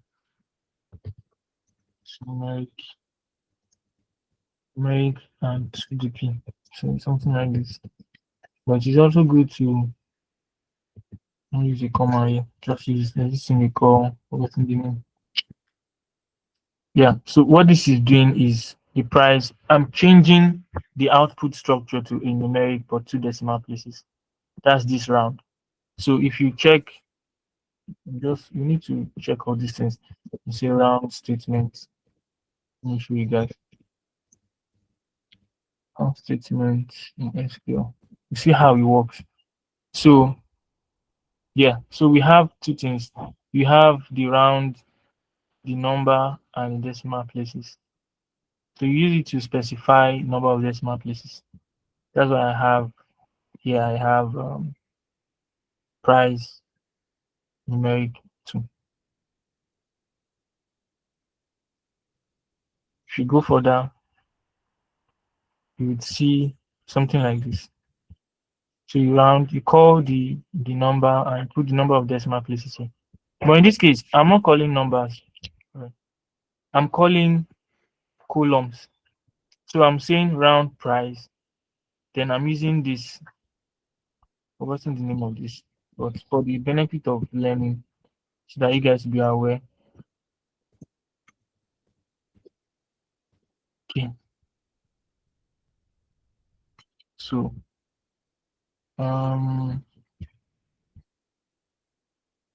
forgotten what they call it. But you can use it when you want to call a column, not the number itself. That's casting. You said? Casting. Type casting. Yeah. Yeah. Column with cast. So I'm casting to, I'll just signify the data type and the number of decimal places. something like this. If you look at this syntax, round, cast this as decimal, this thing is what I did. But I did not use the cast statement. I just used, can use that or this. So I'm casting the price to numeric. This thing now is like casting. Thank you, whoever said that. Then these two represent the number of decimal places. So that's the first one.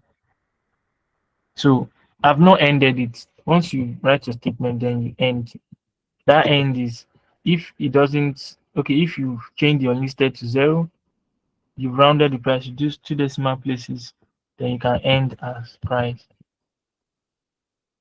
End as price, yeah. So what this has done is that I've not addressed the median. changing, yeah, the median, exactly. We've not done that one. No.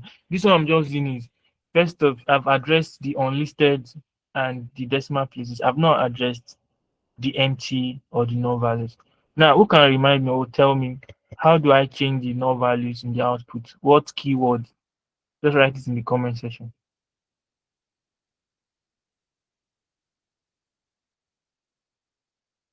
Please don't form my hand. What keyword have we been using to change null values to COALESCE? Not COALESCE. COALESCE. Yeah, COALESCE.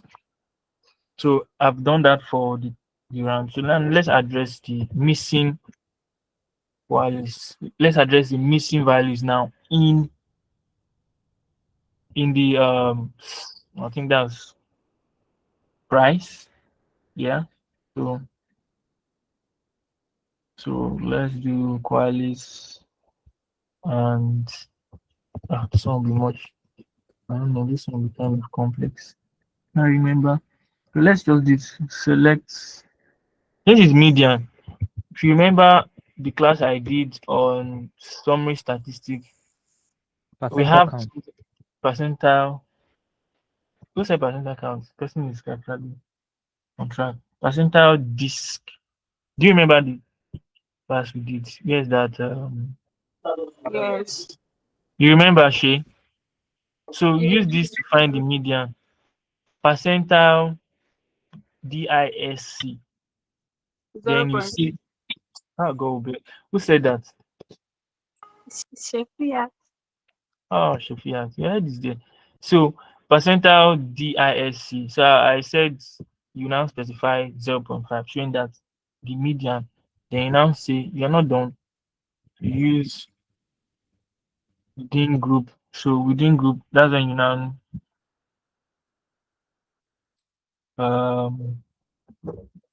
already done. You said, please speak louder. Order by Yeah, order by. the column we want to calculate the median. There's something I wanted to say. After this, as animal, there is no comma.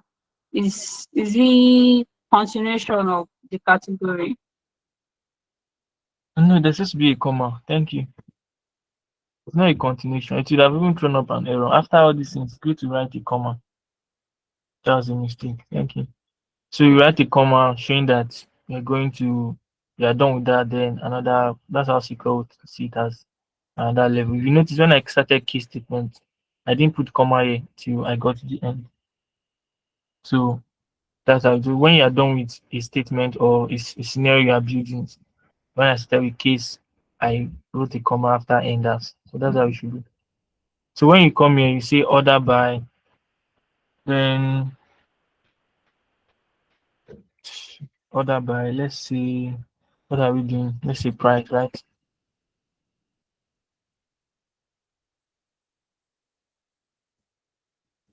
As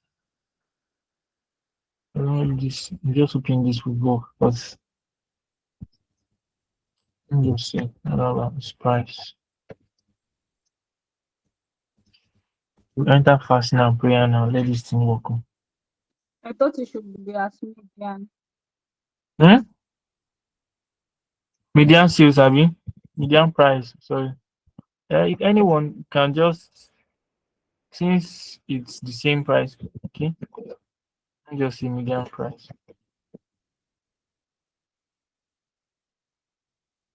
What else should we do? We have sales. I think there's a column. We have sales. We've done price. We have sales. We have rating. I think we can do the same thing with sales. Just the same thing we do. You can do we do with price. You can do it with sales. Then let's just work with what we can do first. Okay. So that is for this. Listen, let's do, write a comma. Coalesce. Then this time around, I will just bind it together. You see how I want to break it again. I mean, for this, the next column will be doing, which is sales. So I'm rounding, Coalesce round. Sorry, sir. Can we quickly check the tax for the sales and the rating? I think they are the same thing when I checked it. But let's see it again. So see what sales is saying. 2 decimal places. The value of all sales or products in the last year. That's what it contains. Rounded to 2 decimal. Missing value should be replaced with the overall median. Okay, more like the one of price. Yeah. But this price will replace missing values with zero. Okay. Okay. I think it's now making sense now. For the sales, we replace missing values with the median. But for this one, replace missing values with, What we did for price is what we should have done for sales. yeah. So there's it. Okay. So we are changing missing values for price to 0. So I'll just no need to do all this. I'll just say coalesce the price after it has done this case statement for us. The remaining one, coalesce the missing one, which is coalesce price. Then remember how we do coalesce, we call what we want. I'll just write 0 there. Is that okay? So it's coalescing the price that this one will be done with and changing the missing one to 0. So now for the sales, we can now do what we did in price sales. Do we still need to put as price there? Yes, when you use end has to come with end as. Okay. End as is what if it doesn't, you know what, so that we know that we are, let me just write from, and let's see alpha. Because I like to be checking the code one after the other. So we can start addressing potential errors. Let's write from pet supplies and let's close it. Just close it. So let's see alpha.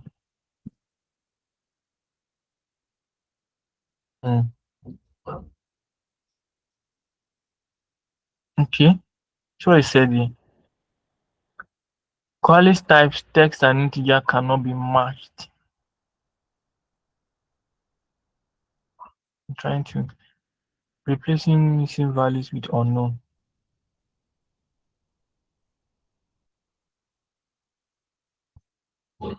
Let's see how this will fix it for us. Meanwhile, in data lab, you have an AI assistant. You just need to tell it to fix and explain and to tell you why you have a code error. So let's read here. So the error occurred because Coalesce price command tries to combine a column of type text. Okay. You know, in that column we have text, we also have unlisted. Oh. Okay. So see what would have happened. See what they did differently in their own. Sorry, sir. How do you get the AI stuff on it? Okay. So let me just go back. Let me say reject. So this is how you did. So if you're writing your code now and you see error, just write, and it's free. Just say fix Okay. and explain. Once you click on Okay. fix and explain, it will show you. You can use that to even learn. So you can learn from what mistakes you made. So it's saying the case statement for the price converts valid numeric prices to numeric and sets without the fixes.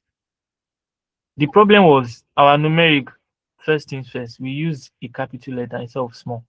That was the first error there. This it. So it did not really even convert the table to numeric. So there was no way we would have used the COALESCE, because see what we have in our own.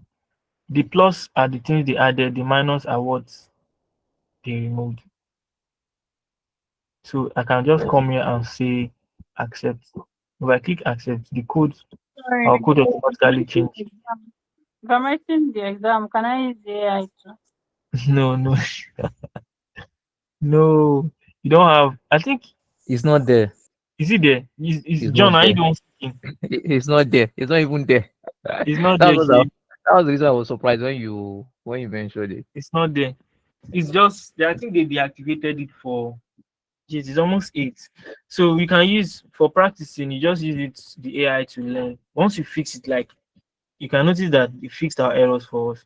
The mistake we made was numeric. You use a small n, not a capital N. That's the first one.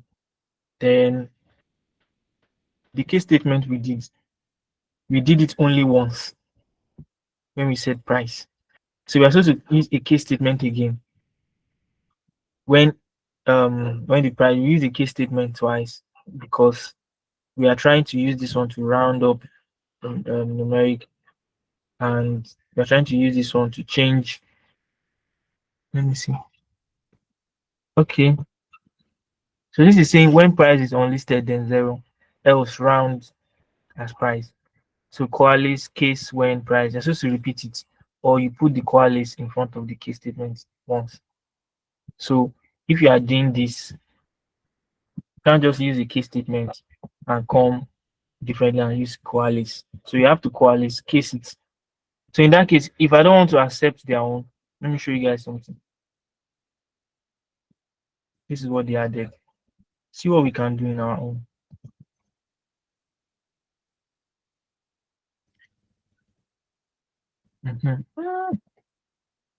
Control Z, so let me show you something. The mistake we made was we did equality statement separately. Then we now did a case statement separately. But what we could have done is use equality here.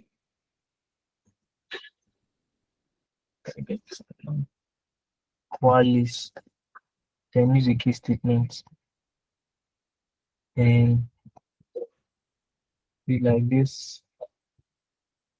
And say Qualis the price as, let's call this price, for instance, close bracket, comma. Print.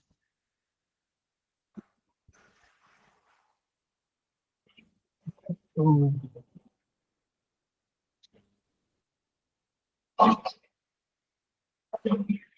Fix and explain. Let's see why again.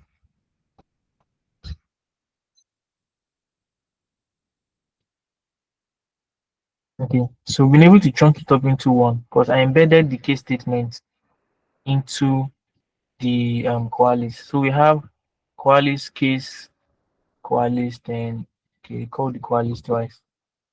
So you can use this AI to learn and improve your code. That's it. But I don't think, as John said, it's not in your DataCamp, the test environment.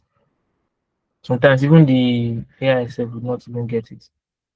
The correction they give us, it's also wrong. The same unlisted, whatever. Let's see again. Let me try and correct it today. But basically, you always use this to practice, just practice, because what you have here is what you'll be given. This is just a summary of the kind of test you'd expect in the main one. So it's obviously not working. Set invalid input task for typical type numeric.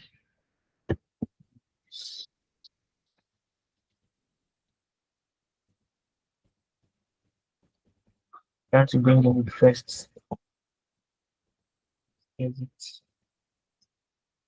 Continue this bit.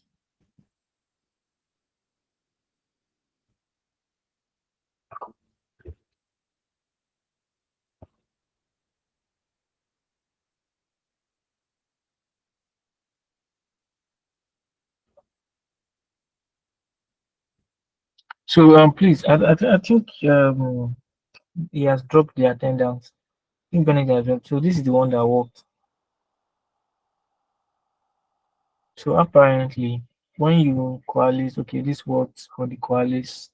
Now you can see medium, small. They are now consistent. That's for this INITCAP worked.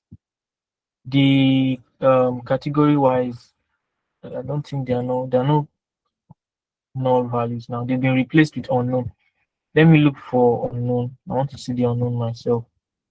You can see one here. See unknown. So, but what you should take home from this breakout session is if you want to you are editing the data itself. While coalesce, you are replacing the results. So always know the differences. Now, in case when I think this one worked, but the stuff we didn't really do in our own was we're supposed to use a where statement. I think that's what. So after doing all the coalesce and whatever, where price is unlisted. So it will now change it. So we are trying to tell it where to do this unlisted whatever. We're supposed to call it where statement where the price is unlisted. So that was our code was not complete. So at the end of the day, you're going to have stuff like this. And yeah, that's just answering the task one, the other task, and we are not even done with task one. But this is where we'll stop today. Just practice, use the AI I to didn't be able to solve for the sales also. No, you didn't touch the sales. You don't touch sales, but based on what I'm looking at here, if I'm to do sales, let's see. Please, can we just finish this tax one, please? Okay, let's finish task one, Abby. Yes, don't worry. The rest is very simple. We can answer it. Okay, now let's do so. Let's do for the sales column. So I'm trying to see where we can compare supplies and sales. Okay, let me insert that here.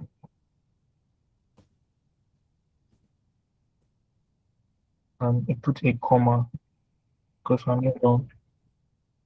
So let's do for price. So for price, we're also going to do it's going to be a quality statement too. For sales, sorry. So I'm going to embed it.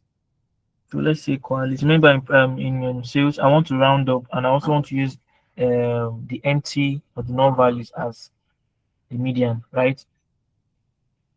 Okay. Select percentile disk. Percentile disk should be an underscore there. Percentile disk. Then we have call outs by how many. If I want the median, I'll use 0.5 because 0.5 is 1/2 now. So that's like half. That's how this means. If you want the quarterly, whatever, what am I saying? Quartile. We use quartile is 1/4. Use 0.25. Then, as I was saying, within group. So you call within group, then say order by. And see how I'm trying to link it. So what I'm doing here is a window and sorry window. I'm doing statistics here now. So within group, then order by, then I can even do the decimal place here. I can say order by. I'll see let's cast. What cast will do? Cast is to change the data type. Do you agree with me? Cast Yeah. sales as decimal. As decimal here is like saying, okay, change the entire whatever column. Cast is to change data type. So I'm saying cast sales as decimal. So the entire column will automatically change to a decimal, whatever. A decimal. By decimal, I mean points, having a decimal number now. That's why you see 10 there with 2 decimal places. And can leave all these brackets as 3 brackets there. And see from pet supply. So okay. See there's from statement there from pet supplies. Then if you notice we've not closed this percent within group.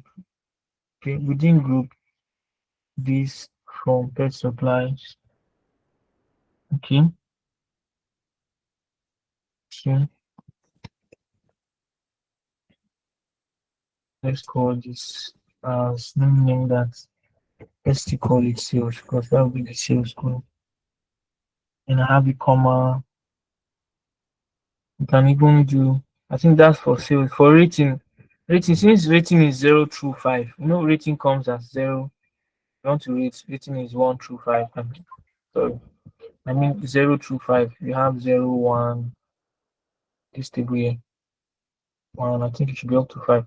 But what they asked us to do is to change missing value to be replaced with 0. Okay, from 1 to 10. Okay, so we want to change the rating now. I want rating to be, the missing value should be 0. As you know rate now, let's say you don't like the product. So let's leave rating at 0. That's what they're asking us to do. Of course, call my guy again. COALESCE. Some of all these things is try and error. Me, over time, I also used to get errors. Since you've been working with me, you can see that I had some errors in my own.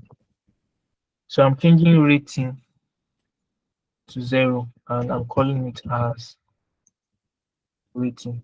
But once you change the COALESCE, you have to call as just like what we did here. This first one. Changing animal, empty animal to unknown as animal. So always use the as. So I'm calling this new column as rating.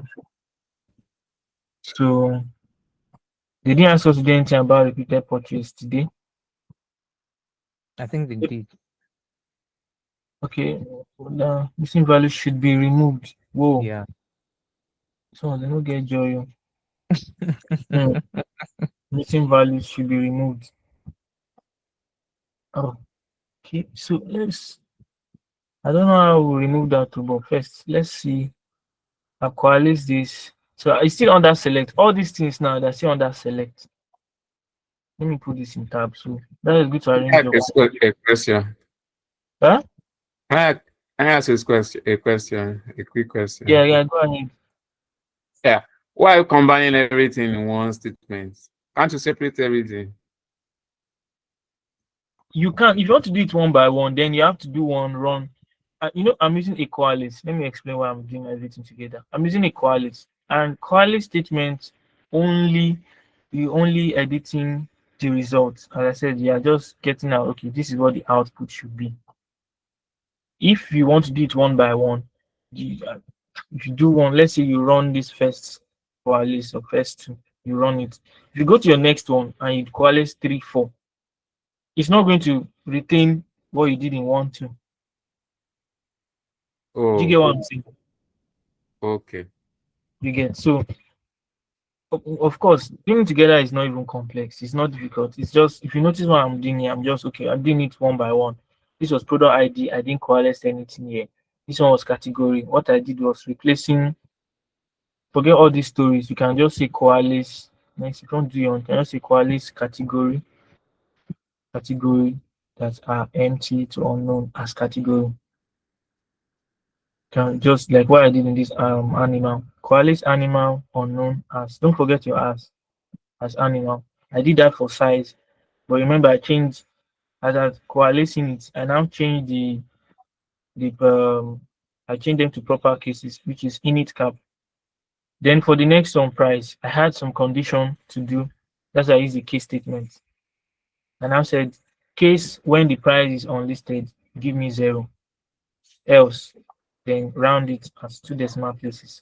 end as price. Then I now coalesce that same price that I just finished using a case statement on the same price. I just coalesce now and I use a case statement in it again, such that I want to see unlisted, the ones that are not unlisted to be null.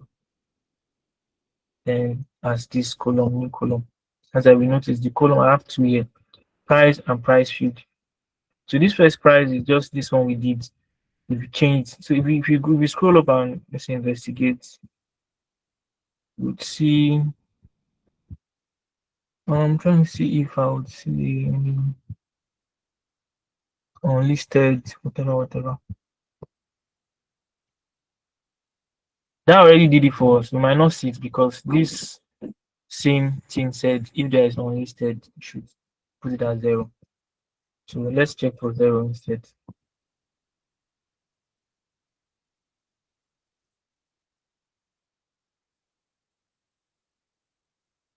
I don't want to scroll too much. I'm not seeing 0, but my point is, you can do it one by one if you want. You can do it one by one if you want. So that's for this. Then this one I did it for price. Yeah, this was for price. Then this is rating. Rating, they didn't ask us for too much, just that the empty one should be 0. That's why I put as this. Now for the last one, repeat purchase. Repeat purchase is saying we should drop. It said we should delete. No, it said missing values should be removed. As I said. We just say missing values should be removed.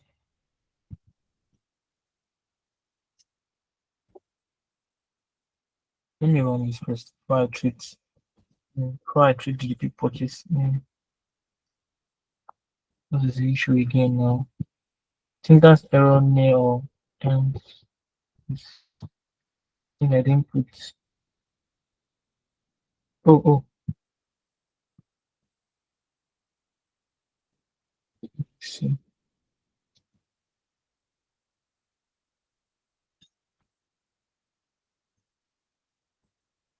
Let me select. I don't want to click on the screen. So every time I'll be asking for help.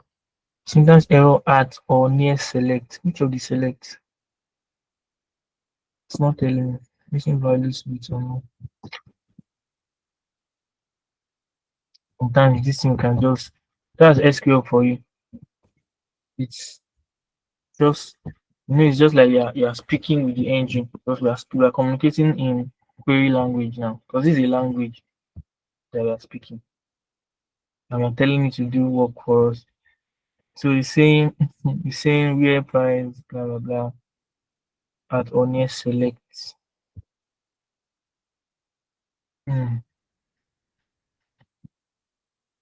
Probably this select the percentile disk select or something like that. What was that? Is it this one? This one? Yeah. I don't know what it's trying to tell us there. I don't know. Okay, I'm trying to see select this within the group this from this. Let me log into again first. If it was PG admin to tell you what line you are having the issue. Error, just saying error, and let me try and see. Let's fix and explain first. What did this one do differently? Okay, Exactly. he removed the select statement. I think that was not supposed to be there.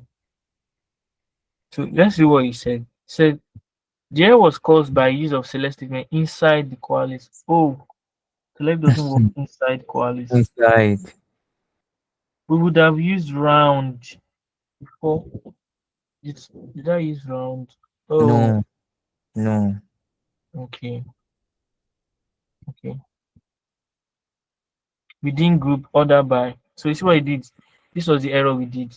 So the correct one, he said he removed the select and just Select. call this and use this. You remember this partition over to remove. Let me Yeah. ask first. So you can see you code along, you also learn. That's for this fix and explain. So let's run it. Let's see if it gives us any output. No. We have what's the issue now? You know what I'll do? I'll use my former code, country Z. So this was my own. Then change this from COALESCE to round. Let's do round.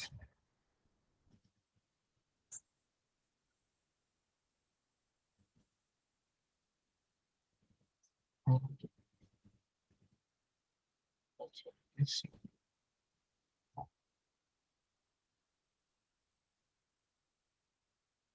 Then remove this.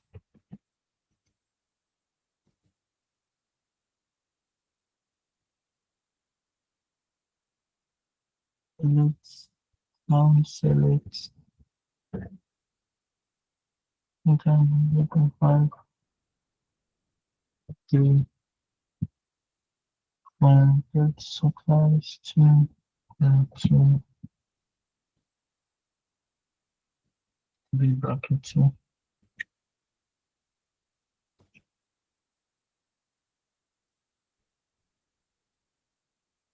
So still having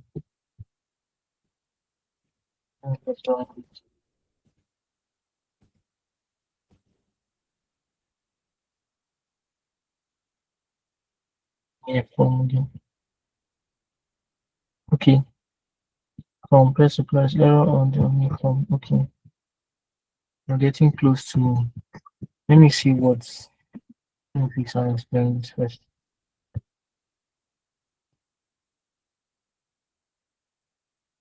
So it's saying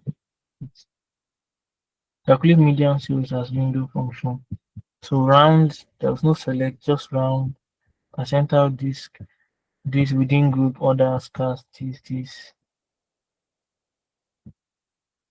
as median sales. Let's accept this correctly. Okay, let's see if it works.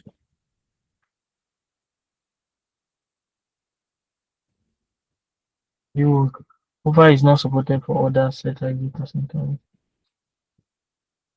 Boom here itself demand sometimes. Let me see. Let's tell it to correct itself. So it has replaced the over to scalar subscript. We have cast and sales instead of let's accept this again. On this.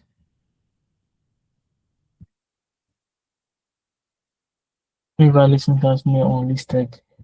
Fix yourself again. So this is how complex SQL is. It's always like that.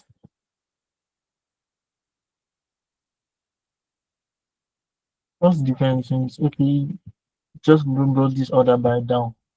It's the same thing now. And split it. So let me accept this one now.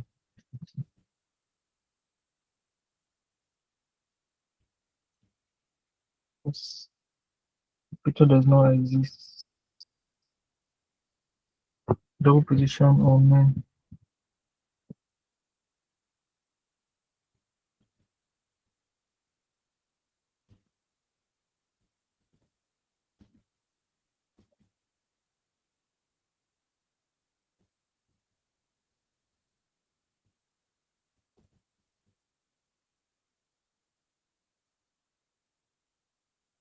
Okay.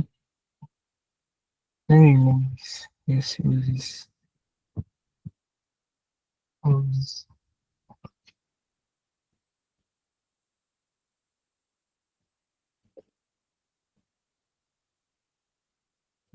Maybe I'll see it too.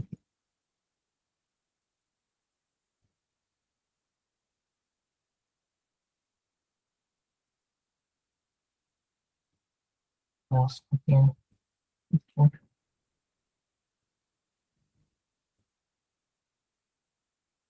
And we go back to achieving aggregate function.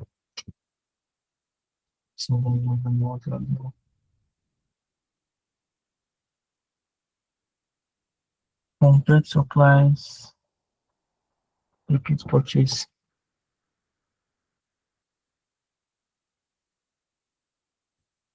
Hey, this is good. Sorry, let's bring this in.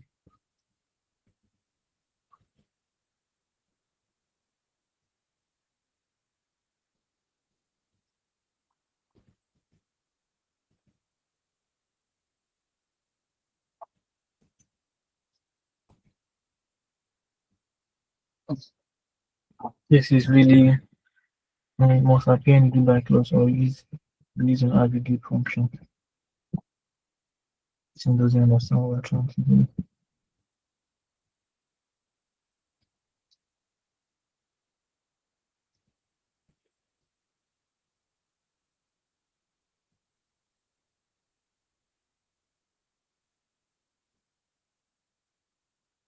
Repeat purchase. Okay. Complete supplies, sales.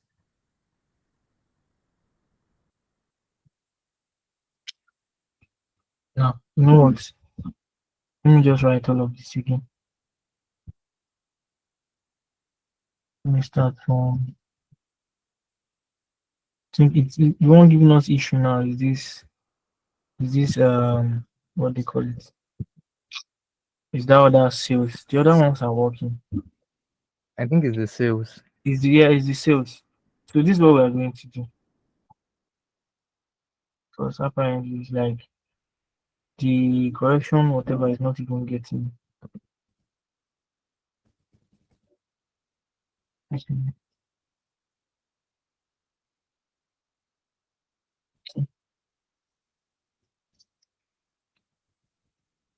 So we'll do the sales again.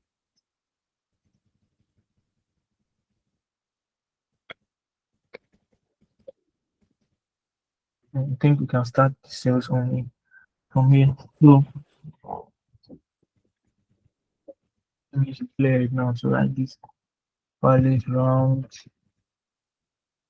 then sales. Pilot round sales. Let's change it. Okay.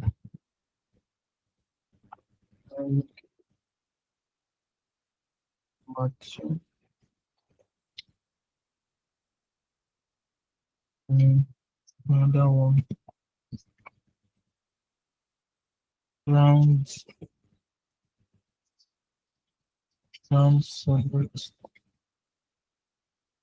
select center disk 0.5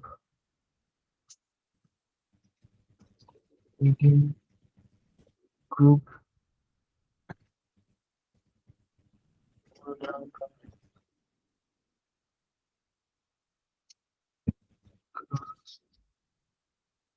and 6 as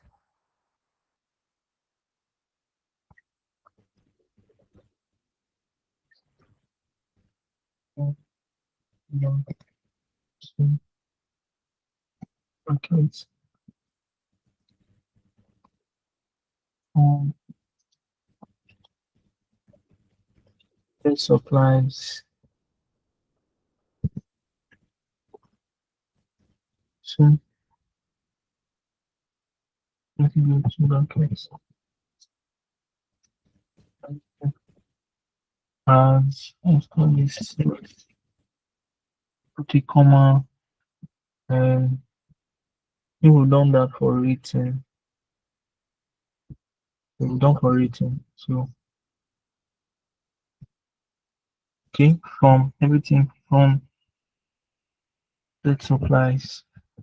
I don't know the US statement.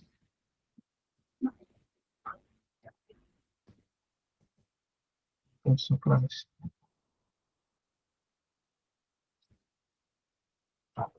Percentile this I think select percentile is 0.5. Is it the space? There's no space sensitive now. 0.5 within group order by Select the select statement. The typo there. you said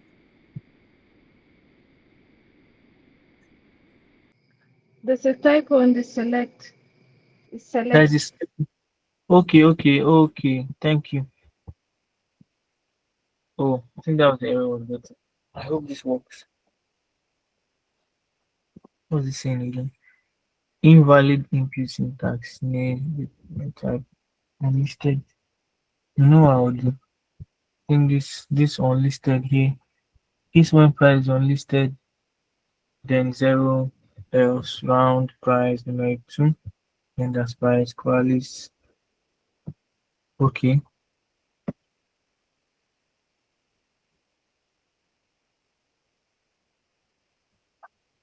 and that's price. Since I've removed that from where that where statement, and that's price, comma, because I don't want the two columns, because we had price and price fulfilled or whatever. So I don't want to this one anymore. So just end as price, then go to the next one. Price field. I don't need.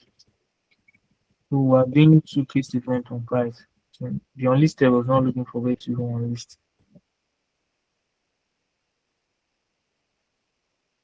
Then end as price, qualis, then we have this. You should know. Unlisted. Listed then zero, else round, price, this like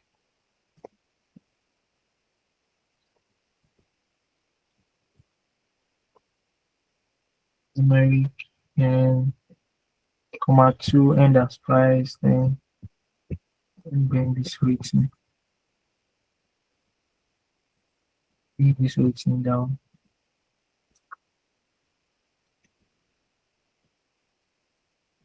Control X. So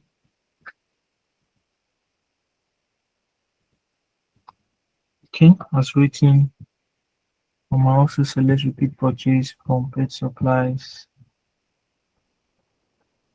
Okay, when there is no make a place, last select when price is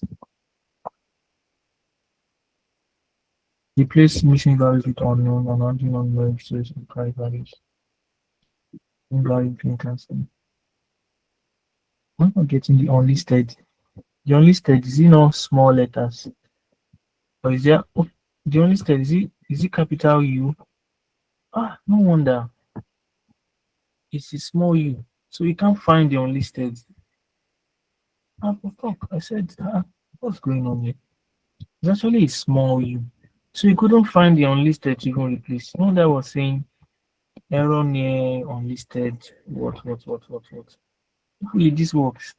It should. Wow. Yeah. So the problem was that capital U of unlisted. Wow. You know, that is going to be very observant. That was an oversight. So yes, this is, and if you check from, no, let me scroll up. I'm a big ups to you guys that stayed this time. Let me even check. Yeah, I have to stay because a lot of failures. A lot of you even stayed. Wow, I was thinking I would meet fewer persons. So the problem was this unlisted. This was why I was just racking my head. God, I beg. So you see, I was not quoting the right. So the query could not even find unlisted. So if I put capital U now, I'm gonna run it again. It was saying, let me see the error it was telling me. I should have taken note of. It said invalid input syntax for the type unlisted. So you could not navigate where the unlisted was. So that was the error. So basically, two things to take note of. Go home with. You use COALESCE to edit. If you check the main table, this is what I'm saying. I like practical. If I run Let me show you something. If I say select all from pet supplies, select all from pet supplies. So you will notice that the result is it will differ from this. So what does it mean? It means that COALESCE does not edit your data. You can see small, C capital medium. That alone self. Let's do go to this data lab. They need to work on it too. So you can see there still some errors here. Yeah, just the initial ones. Yeah. So these results now, here's the corrected one. Okay, no. Here's our query. Okay. Result. Now this output, I can just, how did I even do it again? I come to not chat. Come to table, then right click on table. I don't know how it's this, but there's a way you export this particular output. So you can see that, I don't know, maybe it's not on the lab. There should be a way. Definitely be a way. Look at the download here. So once I download this, export as CSV or export as Excel. So if I say CSV and I say just name it task one, and say enter. To open it, probably in your Excel. Let me open it with Excel. So it's the output. I can take this and start working on it and say,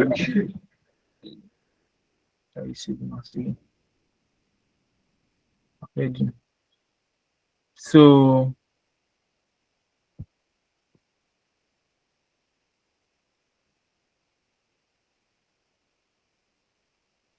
sorry guys, just give me something this thing. Only show them. So product activation field data, but you can see what I'm saying. So this is my result. About 1,500 of them. That's control down. You see it's 1499, 1500. So everything is here. I can start working. So what I've been able to do is to edit the result. So it's to edit the result as opposed to editing the table. So that's COALESCE. Take that home, and how you use the keyword is COALESCE, the column, what you want to replace empty ones with, and change the column name as whatever. That's one. Then to find the percentile median, you use percentile disk. To find the mean, you know mean now is average. You already know that. Who can tell me for mode? Who remembers mode? I said it's. Who remembers mode? Okay. Anybody remembers mode? How do you get mode? I said it in our last listening. While we are thinking of that, let me just show you the portfolio stuff. I hope the guy that has portfolio question is still on the call. So this is your portfolio. There is something called, there's a website called datascience.portfolio. This is my own profile. So, and this is my username. So you can edit it, talk about yourself, the skills you have, put them here, and put your links, takes you directly to my LinkedIn, GitHub, Medium, and your email. So this is how you do it. These are the projects, like this Adidas, Nigerian housing. So you just display them here. So how you do it is you click on it. You so this is just like your own article. Your employer is supposed to come here. You are not going to break it down. This first one, this first chart, just breaking it down. This was on Nigerian housing. I did talk about it. Then at the end of the day, you make recommendations. I recommend focusing blah blah blah in Lekki, Ikoyi. So imagine as a recruiter, you're going through this, you'll be this is very detailed. This person knows what he's doing. So that's the essence of a portfolio. So every of your projects you do, every dashboard you design, every analysis you do, you can host them on. I'll send the link to your Discord channel, datascienceportfolio.io. So you have all your projects there. If I want to post a new project, I'm just going to come to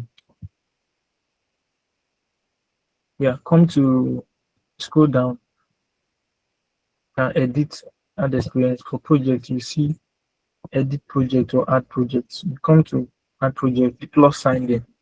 Name of your project, probably you finished this. What's the name of this project we just did? Just giving instance. So pet supplies. It's loading. Is everything that will load in the data lab? Yeah, pet supply. Pet supplies, I mean. So pet supplies analysis, something like that. So just come here, write the name, pet supplies analysis. So we come to description. This detailed, but this was a detailed and comprehensive. Just look for what you write. This is just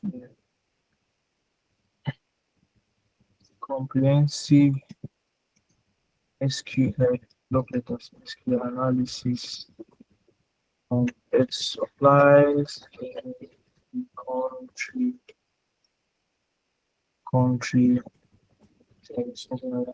something like that. Also description, skills. You can just write data. You can start with SQL, just SQL. Use a comma, separate it. SQL, data query, or database query, something like that. So when you're done with your skills you used,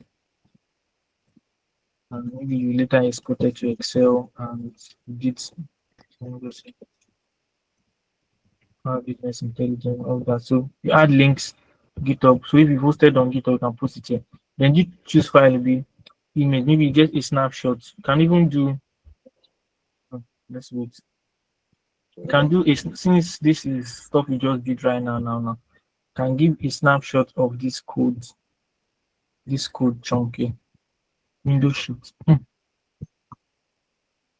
Just window sheet, yes. Just this is just a, as me I did a dashboard or I would have used that. So come back here, you'd paste it. It's from your clipboard. So that's how you did it. So wherever you copied and you pasted it, you paste the image and you click save. So when you are done saving it, you can now, once you are done saving it, then you have the ability to add. Once you've saved it, you see stuff like this. Then you come to edit full project write-up. This edit full project write-up will give you, as like you'll be able to write a detailed, all your processes, the steps you use to clean it. It will look like an article. So when I was doing for this one, I added this picture online using this image stuff. So start image, just put the link of the picture. So I added the picture, then this was my tagline, turning rows of sales data into blah blah blah. This project overview, data sets used, talk about the data set, the tools you use. Me, I use Power BI, DAX, Excel. So see page one, which is this first one here, is because I used 2 pages: executive overview, deep dive analysis. So page one was this, I talked about key KPIs. Page 2 was this, I did it. Then I started doing insights, seasonal, regional, product level insights like that. Then my recommendations, conclusions. So when you save it, I'm not going to save because I already saved. When you save it, it's now going to appear on the whole this thing. Like it's just like you've added an article to it. But if you just click on it, people can be able to see everything. And those skills you mentioned, you see them up here. So however, the more analysis or project you do, you can these are personal projects that I did. You can go personal projects. I love chess. That's why I did chess games analysis for this chess.com. Is a website, I'll be an app. You get this is Pepsi. I like Pepsi. Pepsi as a company, not the drink. This is how hospital traffic. Let me check this one. So this is how you just host. Someone can come, okay, healthcare, whatever. This one was done with Excel. I use Excel for this. You see the tools, you see it. You see it, Excel, visual mining, analysis. So everything I Go detailed. Take your time. There's no rush. It's better to cook properly. They say better soup, they take time to done. How they talk am? So cook properly. Don't rush. It's not by speed. You can use one project per week and cook properly. You get. So that's for data science portfolio. There's this website called Medium. Medium is very good because you can have followers there. These are my followers. People that if I post now, all these people will see. They can come and clap for me. There's this one I did one time. This Dynamo, whatever. I had 3 claps, 2 comments. Sometimes I won't get any comments. I'll just have claps. But we are not. This one was 2 claps. So just if you notice, all the analysis or the project I put here, they are also here on my Medium. Medium is just the same thing. Whatever I write in this Adidas, whatever, if you come here to my Medium and read it, you see it. Those things are still here. So Medium is like article wise. So you can host those of you that are writers, you've done copywriting before, you're a very good writer. Just talk expressively about the project you've done.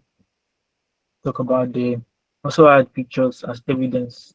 Get pictures and snapshots of your.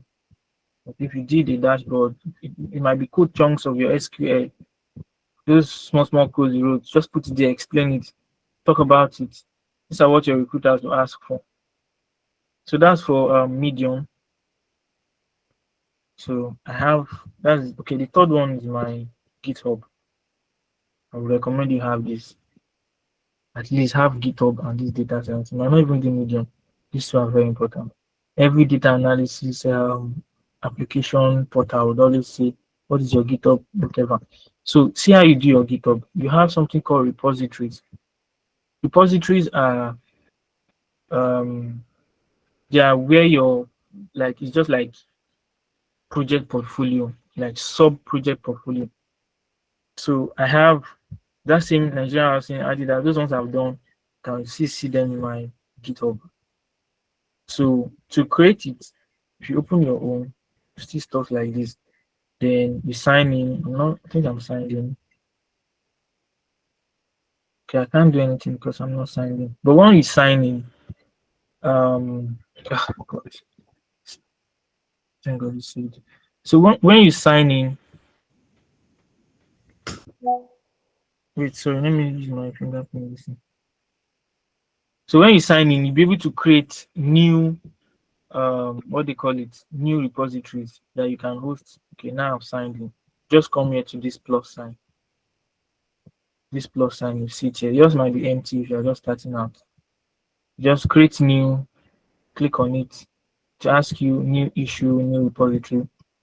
Then you write new repository. You put the name. Maybe we just did pet supplies now in our case.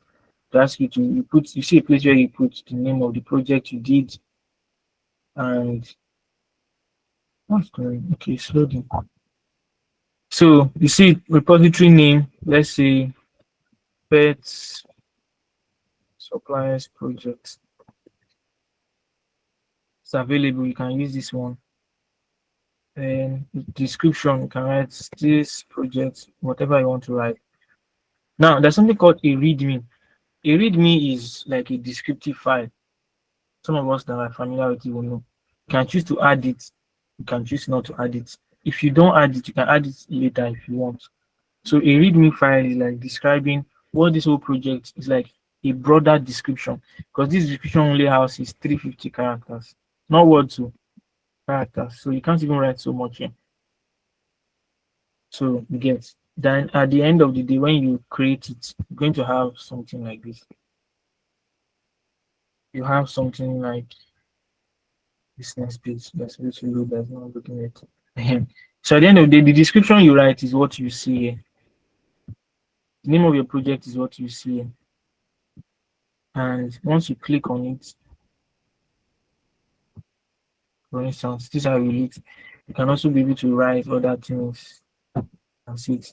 So this is then I attached, you can see I remember doing this stuff. So I attached some links here. There are tricks to it. So to attach link, sorry, this is there's a lot of information going on, but I'm trying to This is very important. But I'll soon end. I'll soon be done. So to attach this description, see something called a markdown, something like a markdown. So there's a way you write for GitHub presentation. If you use one hash, one hash before the topic, before the title, before any word, it's going to appear as a capital letter. Like you can see how big this thing is. Dynamo sales performance analysis on Excel. Editing it. You see what I did? But if I remove the hash, let me remove this hash and I preview it. If you preview with that hash, you see how it's small. It doesn't work that way. So you have to put hash. So the more the hash, the sub. If I put one hash and I say let's preview it, you're automatically bolding it for like it's a topic. But if you use two hashes. If you use two, it's going to reduce the size. See, it's just like this can be a subtopic now. If you use three, it's going to reduce the size, but it will not be as small as the text. You see it. But since this is the topic or the main one, you use one hash. So as you go down, you increase the number of hash. See these key insights now. I used to hashtags here. See it. That's why it's big, but it's not as big as this. So that's how you write your whatever in GitHub. Then to attach links, that's what I did there. There's a format for that. The name you want to appear, like, let me show you preview. If you come to files included, you can read this. This is the Excel dashboard, right? So the text you want the person to see is what you write in a parenthesis. I think that's what this is called. This square bracket, that's what you write, what you want them to see. Then the link you want to be under is what you now put in a circular bracket, that's a normal bracket. Let me go again. If you come to this preview, you would see, you see the Excel dashboard, right? This is what we can see. But once I hover around it, can you see this link that appears down here? Just look to this link. Now that link under is what you put as in a in a normal bracket. That's the curved one. You get, and the text you want to appear will be in a square bracket. The same thing with it, such that if I say, okay, I'm going through this stuff and I say, oh, let me see the Excel dashboard. If you click on it, it will take you to the link I have attached, the Google Drive. I think it was it. This is the dashboard, Dynamic Performance Analysis Report for 2019. So you see how it works. So if a recruiter is going through my page, and they're saying, let me see the project, or let me see the link this guy attached. So once they click on it, it takes them there. So just the same thing as there's also a video. Do a video. And even record yourself. So this to download the Excel. You can even attach a video of you explaining what you did and attaching it here after uploading the video, so that they can see what you like, that you know what you are doing. So that's like you use GitHub. I'm not going to save all of this. So that's it. So on data science portfolio, Medium, and GitHub. Then GitHub is not about just using a README file, because this is a README file with files attached. You can upload the files you worked with. I can upload files here. You see it? I can upload files here. Maybe the dashboard, which, okay, let me show you guys this one. Once it's 9, I would end the call. Don't worry. I think this last one I did coming. Yeah. That one, I think I did that like it was an article. Let's see, Nigerian housing. Okay. So this particular one now on GitHub, if you look at it, this is how it is. So I attach this picture now. Let me show you how I did it. The same thing I told you about attaching a link. So I uploaded. Okay, you see what I did here?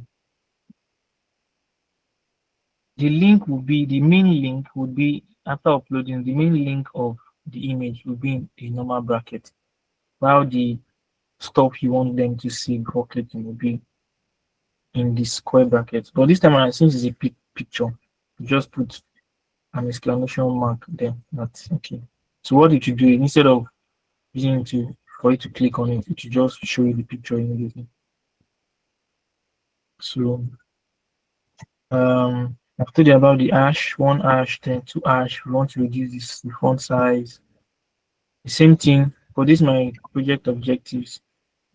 I added a picture here, like that, and so yeah, I think that's just basically it. So just talk about if you can attach links if you want links to you explaining your process, what you did.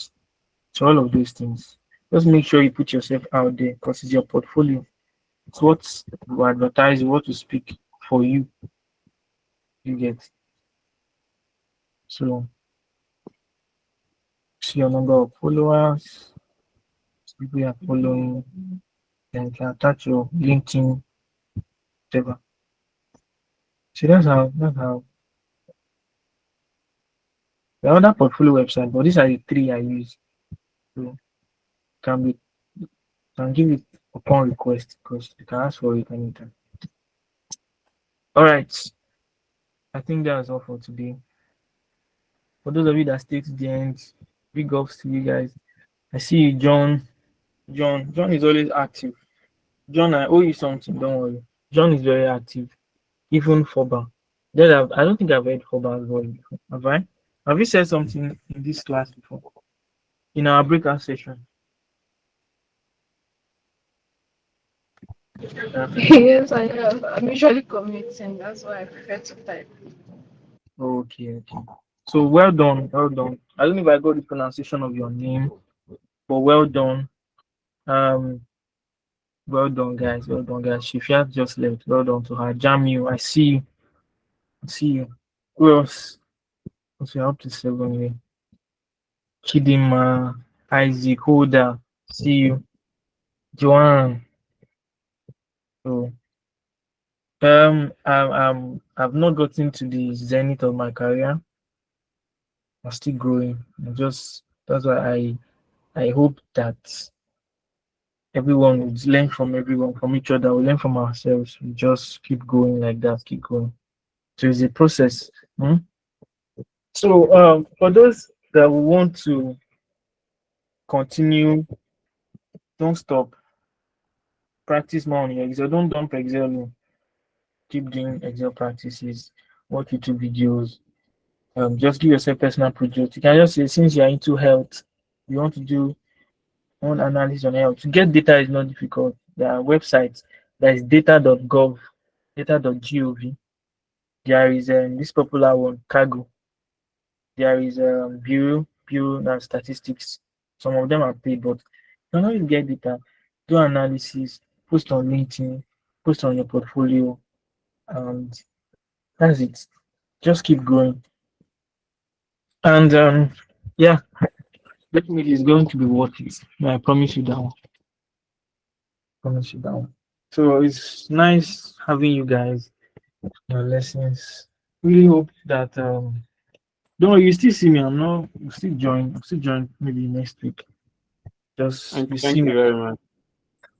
Yeah, you're welcome. So thank you all for participating. Thank you for putting in your best. And I used to get A note: we didn't treat the how to remove missing columns or missing how to drop the last question in that practice. Can you just do the send the code to the Discord so now? okay. I'll send that for you guys. I'll send Thank that. you I'll very also send this portfolio link so that you can create your own pages and start uploading your portfolio. So have a good one, guys. See you. You can leave the call, but just make sure you send your attendance. Okay. Thank you All very right, take much. care, guys. Take care, everyone. Bye. Good night, sir. Yeah, good Right. night. Good night. Good night. Night, Joan, everyone. Joan, you want to say something? Uh, Thank you so much, sir. I think I should be able to solve those certification now with these inputs. Very good. Very good. I'm really rooting for you, John. I'm rooting for you. Don't worry, when you pass, because it's not if now. When you pass, just reach out to me and I'll just share me the good news. All right, sir. Definitely. Thank you so much, sir.